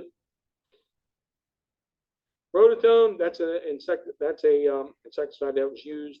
I don't think it's any longer used. That also kills fish. That's what that pesticide, that's for killing fish. Which is not, you can't use that in New Jersey. Yeah, there you go. Is a contact stomach poison to insects used as a pesticide non-selective fish kills, does not break down in a few days. No pesticide is inherently safe because all substances have side effects. Basis of signal words on the pesticide label. Okay, here's where we're getting into goodies. As we've seen, every bottle had a signal word. Danger, warning, caution, caution. Danger, toxicity level is the highest. It's less than 50 milligrams per kilogram. Less than. Dermal is less than 200. Inhalation, parts per million, less than 0.05. So when you pick up your insecticide bottle, one of your cues could be, let's see where the signal word is. Okay, if the signal word is danger, okay, I need to sit down and determine what I'm doing. How am I using it? What PPE do I need? There's the word, there's a clue right for you there. Warning. Okay, it's a little bit better, not much better. But if you look at 50 to 500, that's a pretty good spread. 200 to 2,000 is a pretty good spread. But still, that's your clue when you're looking. If you take anything home, look at it. Oh, I'm looking for spiders again. Danger, danger, warning, caution. Hey, well, caution. Now you got to figure out which caution is it. Is it caution at the toxic level 3 or category 3, or caution at category 4? Because now you can determine what product you want to use. If I was going to Home Depot or any large box store, and I'm looking for a product to use in my house for just general pest control, I'm definitely going to stand away from the danger. You're not going to be able to get danger in the large stores. That's not going to be available in the large stores. You're going to see warning or caution. Now you should be thinking about, okay, well, what am I using? What are the side effects? What are the effects in the environment? What precautions do I have to take? What PPE? And we're going to drill that home. The PPE is the thing. PPE is your self-protection. That's what you can take, what action you can take to keep yourself protected. The top one, it may also be poison. I've seen some they have skull and crossbones. It's not meaning that's a pirate. It is poison.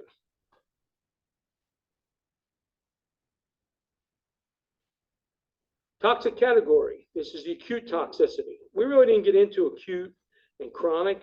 I think it's coming up, so I'm not going to get into that right now. But a toxicity category, danger, poison. See right there, that normally means death. Danger, skin and eye irritation. I'm going to tell you right now, anytime you're applying any type of insecticides, herbicides, anything of that, always wear safety glasses. You can get 2 eyes. You may think you want a glass that goes around the side of your face. You can get 2 eyes. So you may find out, oh, it burns a little bit. I'm sure there's guys in here got 2 + 2 in their eye, gasoline in their eye, burns. After a while, it stops. The thing about it, you need 2 eyes. So you can't afford to lose one of them. You don't want to lose one, you definitely don't want to lose 2. You're looking at signal words, category, danger. It's a skin eye irritation, potentially through dermal exposure. Irreversible. Won't know that unless you read it. My opinion, why take that chance? You have your gloves on.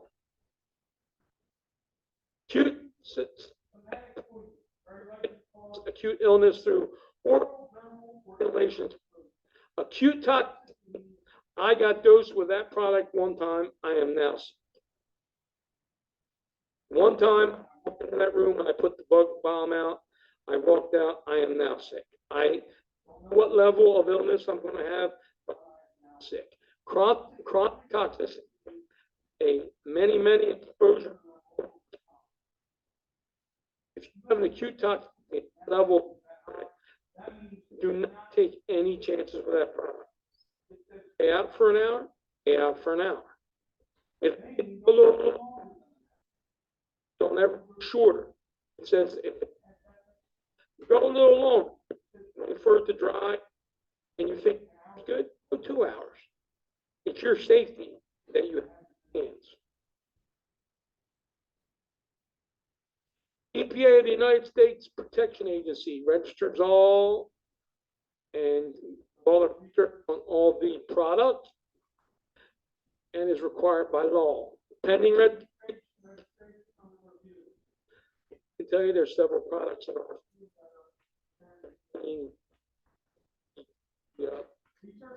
it's costing companies between $1,500 and $100.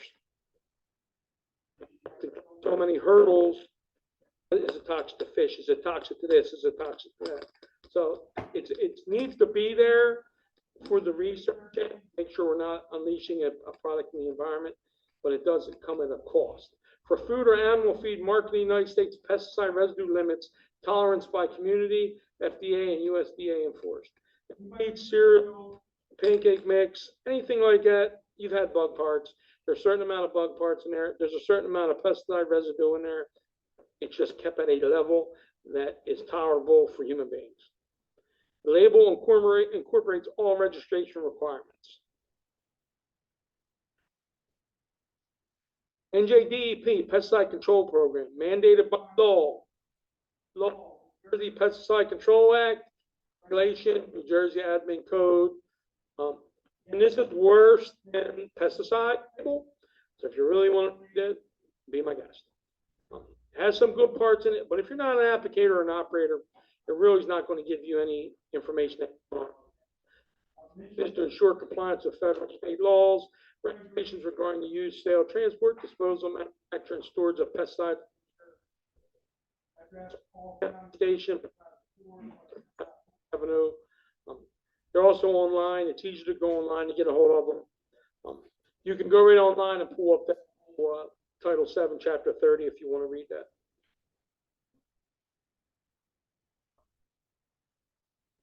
Follow the label and use pesticide wisely. Do not apply at a higher rate than specified. More does not mean better. More is more, not necessarily better or legal. It's definitely not legal if it doesn't say you can put more. So there's not even it's not necessarily better or legal. It's against the law. Restricted use pesticides can only be used by certified applicators. You guys, the master gardeners and average citizens, cannot buy the restricted use products. They are controlled by the DEP and are only available to certified applicators. The label is the law. This label is not very clear, but let's go down this. You look at your label. All right, first thing, what do we see? What I tell us to look for. What are we looking for? First thing that should be, I see it already, and they're not the pirates coming to get us, but that's the easy thing to hit right there. As soon as you're buying this product, that's the first thing that you should be looking. Skull and crossbones. That's first thing. Danger, poison. This specimen label, they put this off the page. That normally the specimen won't be on there. But that's the first thing you look at. Okay, if you're buying this product, is there other products that are available that are not at category 1, danger or poison? That's the first thing you should be looking at. Why am I using this product? There has to be something else out there with a little bit of research that doesn't have the skull and crossbones. This is, it actually even has a re-entry statement. Can't really make it out, but we talk about re-entry statement early on. If you're applying this, it might be in a greenhouse. There might be an out entry before you can allow someone back in. Storage and disposal, that's common. Storage and disposal in New Jersey, your pesticides have to be stored in a locked container or building marked with insecticide on the outside. And once a year, you have to send the county where you're at and the municipality where it's located a list of the products you have and where it's located so that the fire come out, they know where things are. This also has precautionary statement up at the top, hazard to humans, environmental hazards. There are two things we should be looking at too, physical or chemical hazards. Biggest thing I'm looking at is right there. Keep out of reach of children, danger. Steer away from it if it has ball and crossbones. There has to be another product out there that is not as, I'll say, hot as this product. Hot at that level.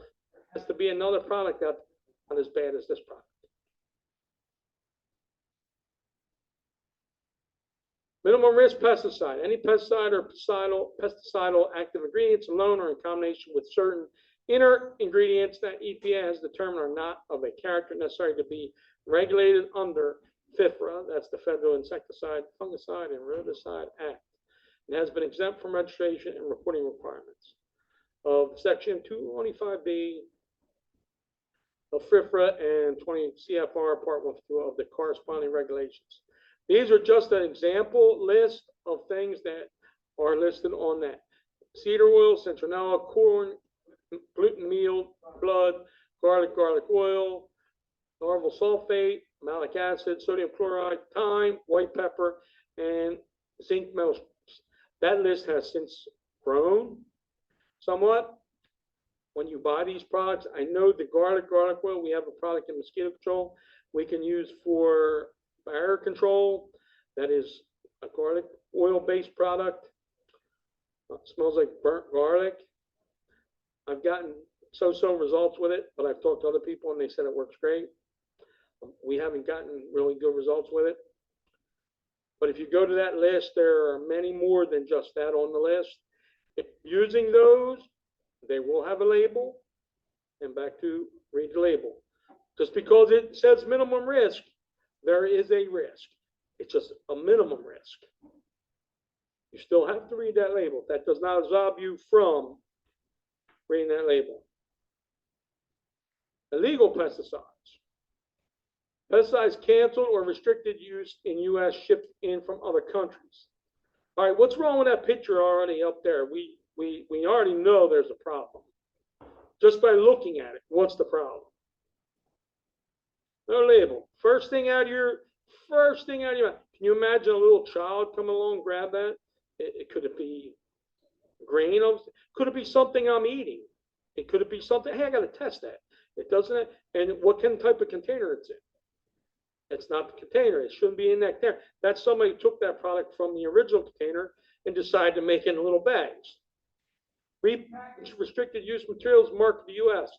That was taken, I think, from up in New York City. They took a large container and repackaged in those containers. You could run into a problem, somebody eating that, a child eating that. It's not labeled. It's not approved. Unrestricted products making pesticidal claims. You cannot say a product is safe. I cannot say a product is safe. It is an insecticide. You cannot use that word. You can't say safe. Oh, it's okay. You cannot say that because you don't have any backing to say that. Insecticide companies can't say it's safe. Common illegal pest products include mothballs, pet products, insecticidal chalk, and antibacterial products. See EPA's webpage for reports. If you go on that page, they'll tell you a myriad of things that have been detected and where they are as far as the country-wise. EPA inspection of a Kearney, New Jersey warehouse, 11/5/10. Fuji lavender moth tablets, insecticide repellent. All right, well, let's go back to where we're talking about. No EPA registration number on it. That's the first thing. We don't, and what may be on there, no, it can't be on there, even if it's in Chinese or Japanese. So it's not listed on there. There's no warning words, so we don't know what it is. And what do we know it to be? Moth tablets. Attempt to import unregistered pesticide with misleading packaging. Product seized and destroyed. They'll take that product, even if it works in Japan or China or wherever that product may have come from, they'll destroy it because it hasn't been approved in the United States. May have been approved in Japan or China, but is not approved in the United States for usage. exercise, pesticide name, and let me see what's next. Well, let's go to, if I do this, we're not going to be able to do it the way I want to do it. So let's just go this way here. Okay, we're looking at our label. All right, first thing we've seen already. Famous words. Caution, keep out of reach of children. First thing you're going to look at. Okay, you're looking at the title up the top. All season horticultural dormant spray oil. Concentrate, makes 25 gallons. So now we're out of that picture where we bought it and it's already pre-mixed. Now we're down to where we have to mix it. We have to mix it. Now the active ingredient is oil, and it's 98%. Kills insects by smothering. So what you're doing is you're coating the insects, and it's going to actually suffocate the insect. We use it on fruit trees, shade trees, evergreens, ornamentals, flowers, and houseplants. Okay, that pretty much covers everything in anybody's yard, does it not? Just by us reading, just looking at this label, kills insects. We don't know what insects, but it says kills insects. Let's put all the insects into one word, insects. For use on fruit trees, shade trees, evergreens, ornamentals, flowers, and houseplants. All right, that covers pretty much everybody's backyard. Use year round. All right, give us that information. Active ingredient, paraffinic oil, 98%. Other ingredients, 2%.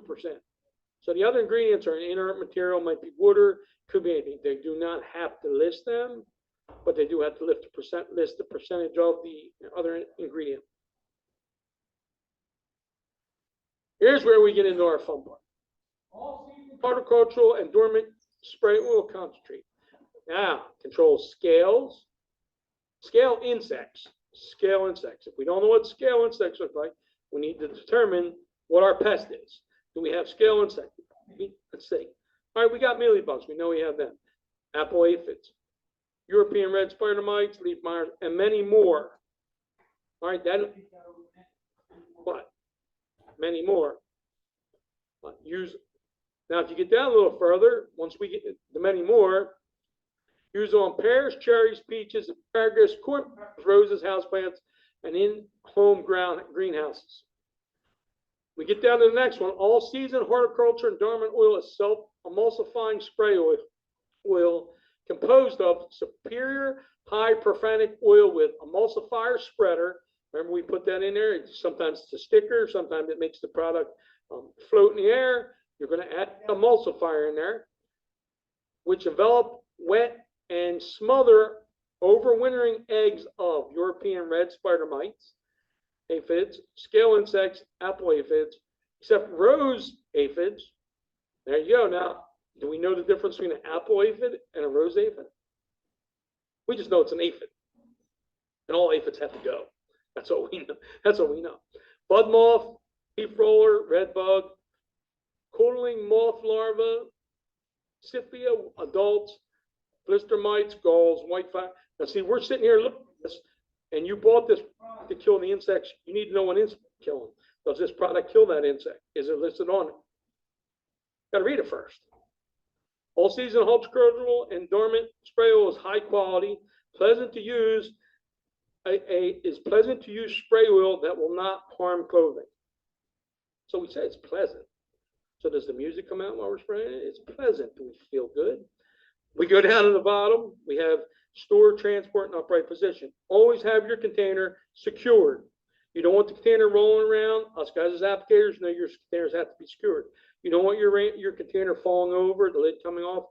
Now you have a car full of insecticide. You have the EPA registration number that determines when it was made, what state it was put in. Buyer's guaranteed limited to label claims. Buyer's guaranteed limited to label claims. So what that did you read the label before you did it? If you didn't, you have no recourse. Here we are again. It's a little clearer now. But when it says many more, what else is there? And if we don't know what we're spraying for, we just see an insect. So we need to go out first and just make a basic identification of what it is. And then we can say we can use this product. This is what we were just talking about. It's made by Bonide Products from New York City. or from New York. Anytime you need to look anything up, you can go to the EPA registration number. If you put that in, it'll automatically bring that up so you know exactly what product you're using. Use on pairs, we went through that already. That's telling you the sites you can use it on.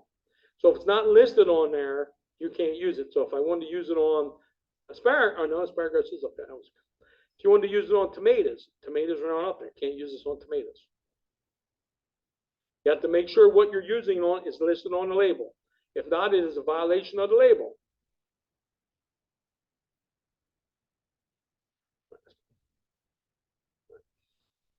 Wow, I cannot make these out. Even if I. This is page 2 of the first 5 minutes of your bathroom reading, page 3 and page 4. If you want to look at this, but if we're looking at amount of spray oil, it's telling you how much product to put in per gallon.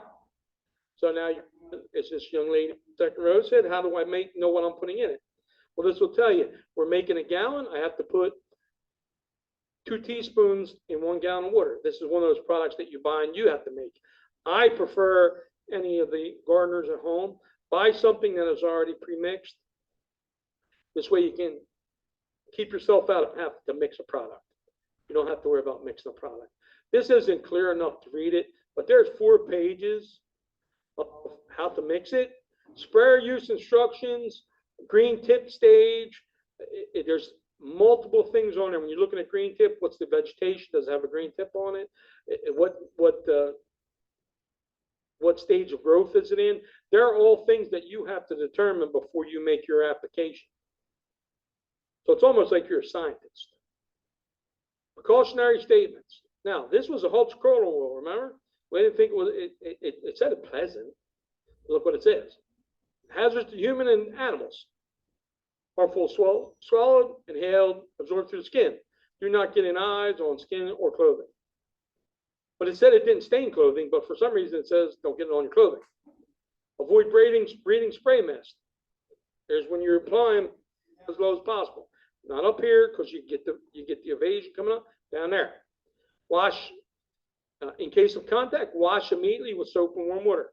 Wash hands, arms, face thoroughly with soap and warm water after handling. Wash all contaminated clothing with soap and hot water before reuse. Environmental hazard. This product is toxic to fish. Do not apply directly to water. Do not contaminate water when disposing of equipment. Wash waters. Apply this product only as specified on the label. Wash waters are, as applicators, as licensed applicators, and I think even you, the master gardeners, when you're done with the container, you should triple rinse the container with clean water, and then try to use that product on your site that's listed, and then you throw the container out. We as applicators, I have to triple rinse all my containers.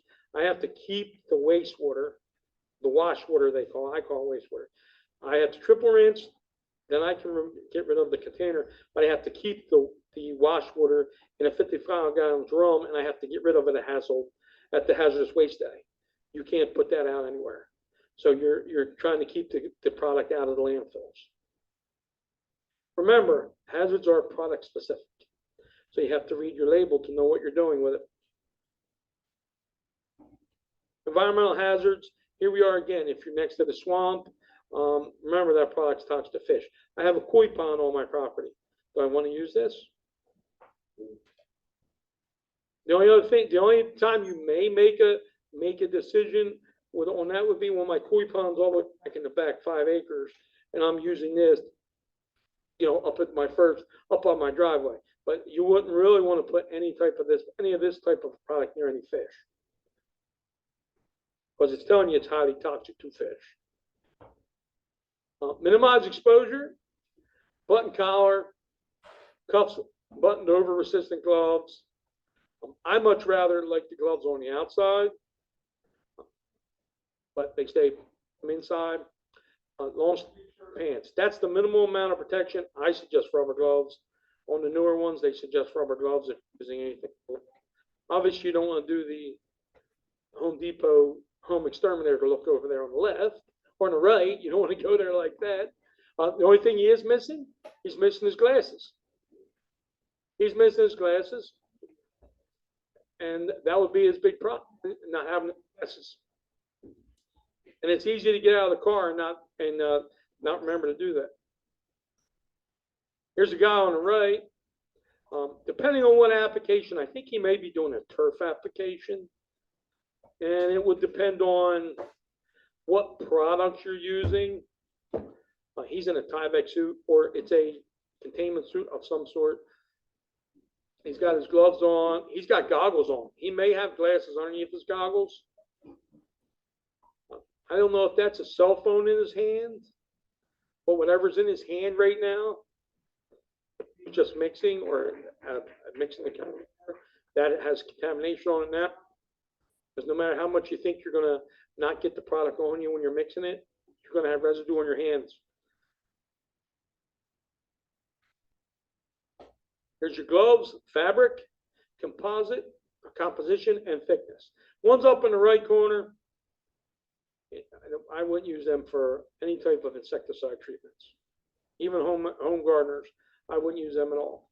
Fabric, of course, you don't want to use that. That absorbs the material. Right bottom corner, yeah, but don't put the cuff up, because if you happen to get it on the cuff, now and you pull the cuff down, you're going to be putting on your skin. And you got to make sure what glove you're using. You got to look at the gloves you have, what glove you use, and then what level of protection you need with the product you're using. They normally don't say that on the label. It'll just say gloves, or it'll say rubber gloves. Well, rubber gloves, if you look rubber gloves up, there's 5 or 6 different types of rubber gloves, depending on the protection you're looking for. If you're applying insecticides, and hopefully you're not getting it on yourself, you're keeping your exposure level low, you should still pre-wash your clothes by yourself. The county does not allow us. I have a cleaning service, so if you're out, your clothes have to be washed here, just so you don't have the exposure at home. But you always want to make sure that you keep your clothes separate from your wife, kids, grandchildren, whatever you might be at home. And if you do wash them, your clothes, I always run a second cycle with warm water, just with laundry soap, just to give it a cycle without any clothes in it, remove anything that was in it. You can pre-soak and wash. I don't know how many people are going to do that. And if doubt, you can throw it out. If you're going to that level, you're doing applications that often, maybe you're looking at getting Tyvek suits. But the perception of a Tyvek suit, I'm out there walking on your front lawn and you see me in a Tyvek suit, you're going to figure what's going on. Oh, but I can walk out there in 10 minutes? Yes. You're fine, but I need a Tyvek suit. Pesticide exposure. Be aware of symptoms. Read label, precautionary, and first aid statements. Again, we're back to reading the label. Remove contaminated clothing. Seek medical aid in due time. Seek medical aid in due time should be seek medical aid immediately. Always have the label with you, because if you go to the doctors, well, I was using, again, I'll go back to Malthon, okay? How do you spell it? It's better to walk in, here's the label, the doctor has it in his hand, it has the contact information on it if they have to contact the manufacturer for safety or for medical issues. It's all right there. You don't want that time to be, well, he said it was this, but I can't find it. He spelled it this way. You want to have that information with you. So all our trucks have labels with them that if a resident come up and question them, I can give you a copy of the label right then and there so that you know exactly what we're dealing with.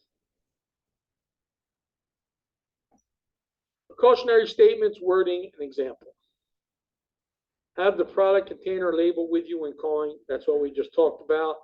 This gives the doctor all a heads up to exactly what to be looking at and to look for. He's still going to call the National Pesticide Information Center, but he at least has an outline of what he should be looking for and what he can do now until then. Poison help, 1-800-222-1222.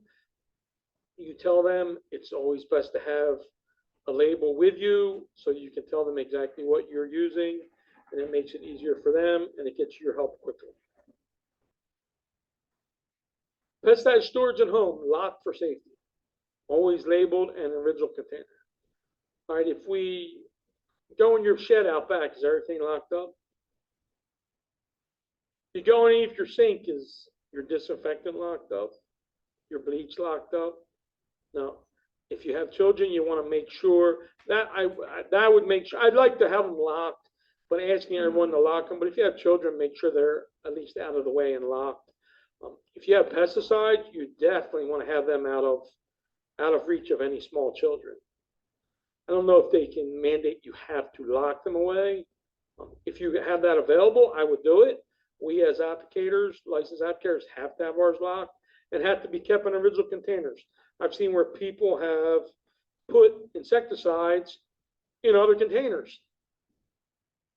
This was taken at Rutgers. I know where that is. That's on the bottom floor of the vector biology building. That's a coffee cup at the top. That may be my coffee cup. That may be your coffee cup. I just need to put some in this coffee cup.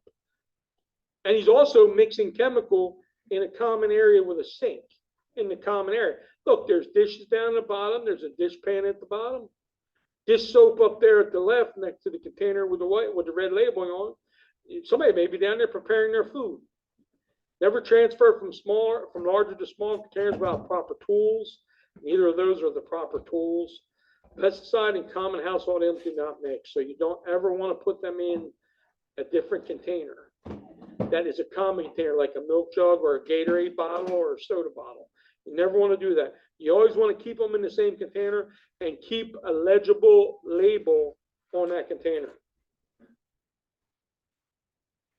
Storage and disposal. Do not contaminate water, food, or feed by storage or disposal. Pesticide storage, store in and transfer in upright position. We talked about that. Keep the container closed, prevent evaporation, also spills and things of that nature. You got to read whether you can store it near heat or open flame, and whether it should be stored in cool, dry area and accessible to children or pets.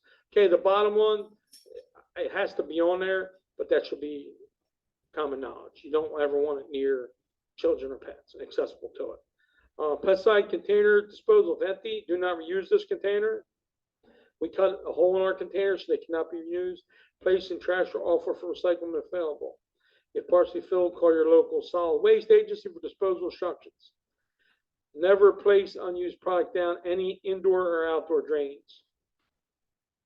You can use your additional product on a site that's listed on the label because it's not a misapplication. If it says roses and I'm mixing it at the right rate, I can use 6 ounces of product on that site. I'm not doing a misapplication. I'm treating my roses. They clearly say I can treat my roses. Pesticide disposal tips for homeowners. Mix only what's needed. Okay, unless you're sitting there with your formulation, your calculator out, you're probably going to always have a little bit left. You try your best on that. But remember, if it's only what you needed, a bunch of roses here, but yeah, a little bit, you can use the container of the product on those other roses. Or you're going to have to put it in your locked container, kitchen, equipment, and label it what's in there. Do not burn, bury, or pour in. I don't burning. Some farms in the past burn their empty bags, but and bury, that's always been a problem. Don't reuse or rinse empty containers. That's direct violation of what we're told. We cannot get rid of our containers until they're triple rinsed. I don't know why you guys would do without triple rinsing them, and place in trash or offer recycling if available.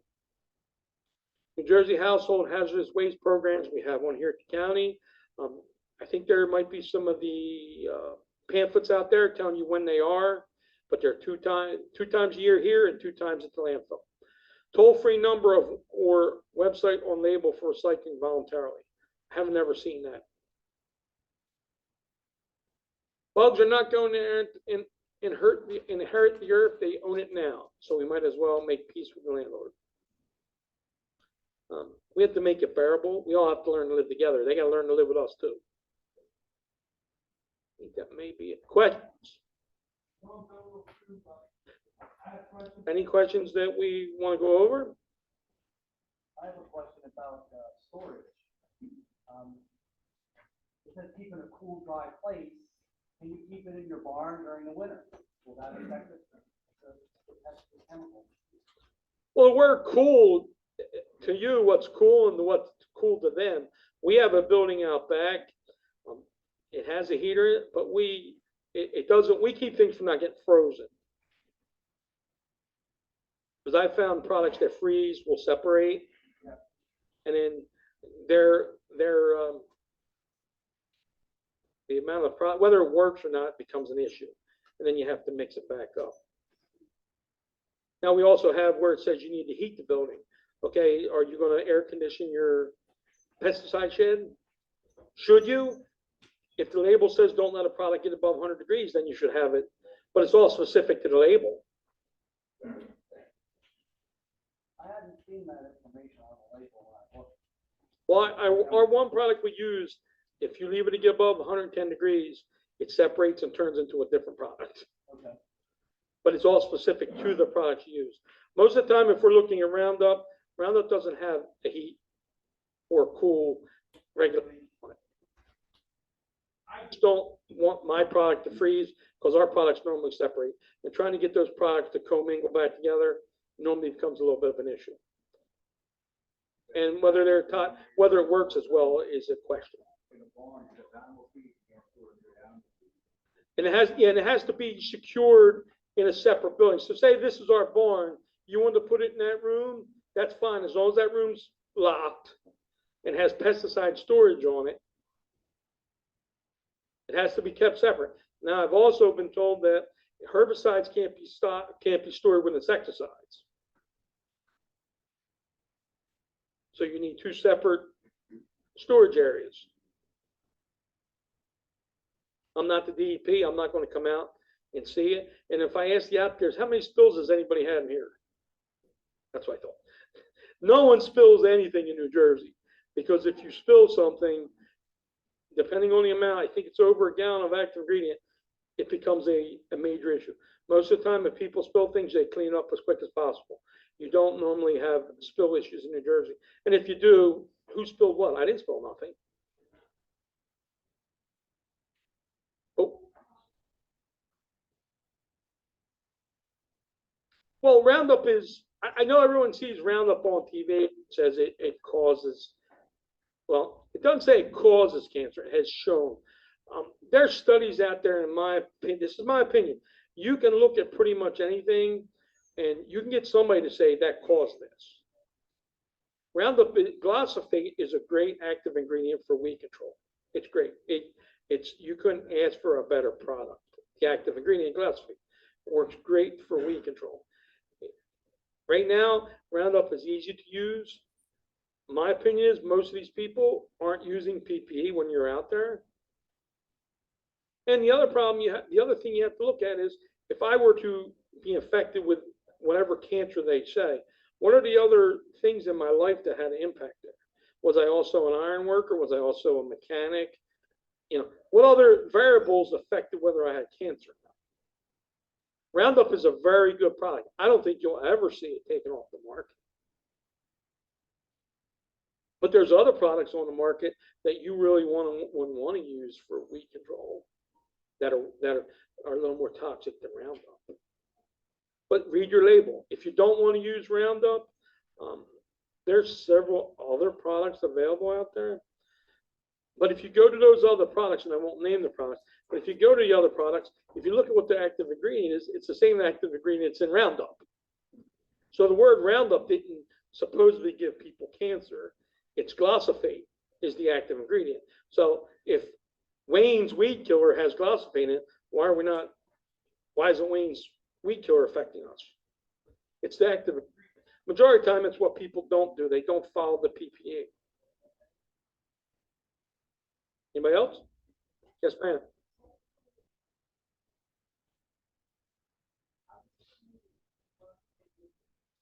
Well, on our gloves and boots, we'll come in. You'll wash your gloves off. Our gloves are normally good for like 5 washes, and then we'll ditch the gloves and get new ones. You go in your house, Well, let me rephrase that. If you got an outside area, you can wash your hands, wash your gloves before you take them off, soap them up, then take your boots off and do the same thing. Over here, what we do is we have lockers that when you're done, you put your boots in your locker. Your boots don't go home. And then after a certain number of applications, we'll say, all right, time to change out your boots. Any other questions? I don't think we have anything else on here. I think we may have a couple things. This just tells you, this is information if you want to go on for pesticide training. It tells you all the requirements, where you can get fact sheets, application records, storage inventory. This is all more towards the applicators in the back of the room. You don't ever want to have to deal with that. That is it. Does anyone have any other questions? Yes, sir.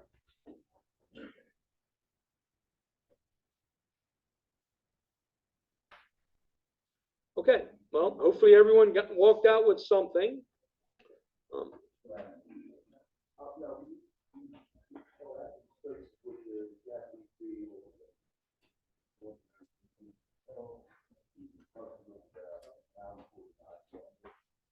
Oh, yeah, to the applicators, but also to the layman here, or the master gardeners.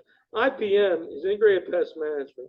Integrated pest management isn't just go do an application. Integrated pest management, you come out, you got to determine your level, where your pest is. You have to identify your pest, what level it's at, and then you determine what mode of action you want to do. It's not automatically spray. We may be able to say you have rats. Well, you need to clean where the dog food box is. You clean that up, that'll get rid of them. Have fleas, clean up the containers, clean up the blankets where the dog is. You're going to alleviate some of that. You have ticks, the same thing. So it's not an automatic spray. IPM is not automatic spray. We're not automatic sprayers. You should always thinking outside the box. What can I do to help people? Now, again, if you're a licensed applicator and you're looking to make money, I can tell you, I wouldn't have time. I don't have time to go to, we have 320 residents in Gloucester County. Last year, we had 12,000 plus service requests. I cannot go to every resident's house to see what your mosquito issue is. So you kind of have to map out where you're going and base your decisions on what you're finding in the field. But IPM is what your applicators all try to strive towards. But it's time consuming. IPM is time consuming. If you're going to identify pests, again, if I'm coming to your house and the gentleman here, I don't know where he went, he was telling me about a mosquito. There he is, he's back in the back there. He was telling me about a mosquito he had in his yard. And I'm not going to say where he was. He said, it's little black and silver, Aedes albopictus. Right up, as soon as you say what colors, Aedes albopictus. That's that particular species of mosquitoes, Asian tiger mosquito. If we can still use Asian tiger mosquito, Asian tiger mosquito. Daytime biter, starts at your ankles, work your way up. Persistent, breeds in buckets, trash cans, tires, bird baths, rain gutters, kitty toys, tarps, boats. Anybody else want to chime in on that? Anything that holds water. So you need to know, when you're doing a proper application, you need to go out and know what your pest is. It's just not they called and said, I need to spray. A good program is go out, determine what the pest is. But as applicators, we have to make money, and I can't afford to tell you, all right, I came out, I did an inspection, that's $30. I found this and this, but I'm not treating. Well, you're going to tell me I'm not paying you $30. So we have to kind of figure out how to do our balance, determine what's out there, and it would be neat to come up to you and say, look, this is what I found. Camel cricket, look, make sure it's dead, but here, you want this? That's what we need to do as applicators. In mosquito control, that's all we do. All our decisions are based on ID. And there's times I've had 500-600 mosquitoes in a trap, and you have to sit there and pick through them to figure out who you have, what you have, and do we need to make a decision based on the species of mosquito you have. But that's coming from a mosquito land. Yes, ma'am. This state is just starting to implement a tick program like we have for mosquitoes. It's in very, very, very infancy stage. We do go out and do tick surveillance. We haven't done countywide yet. We're doing just small locations just to get a population count and try to make a population chart on what we have. But in the near future, probably 5 to 7 years, yes. But by then, you'll be talking to somebody else who will be me. It will not be me. No, I know it won't be me.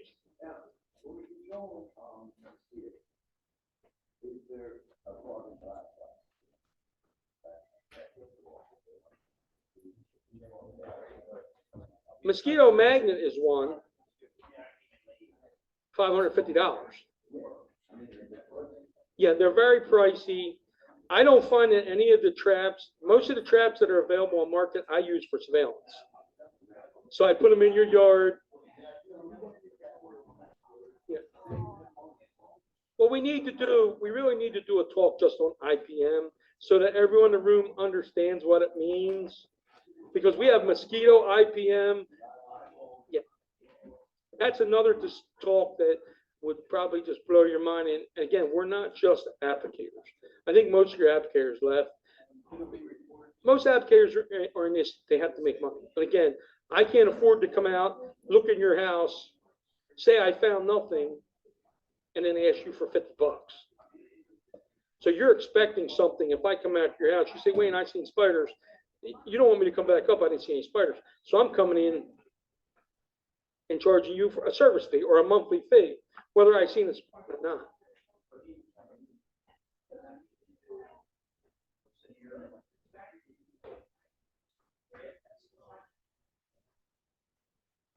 No, you have to go online, Whenever. and we have an online service now. You put your information into the computer, pretty much, and even on your phone, you can put it in, and it takes all your information, and it'll get put onto my map on my tablet, and it just populates with so many dots that I just want to throw the tablet away.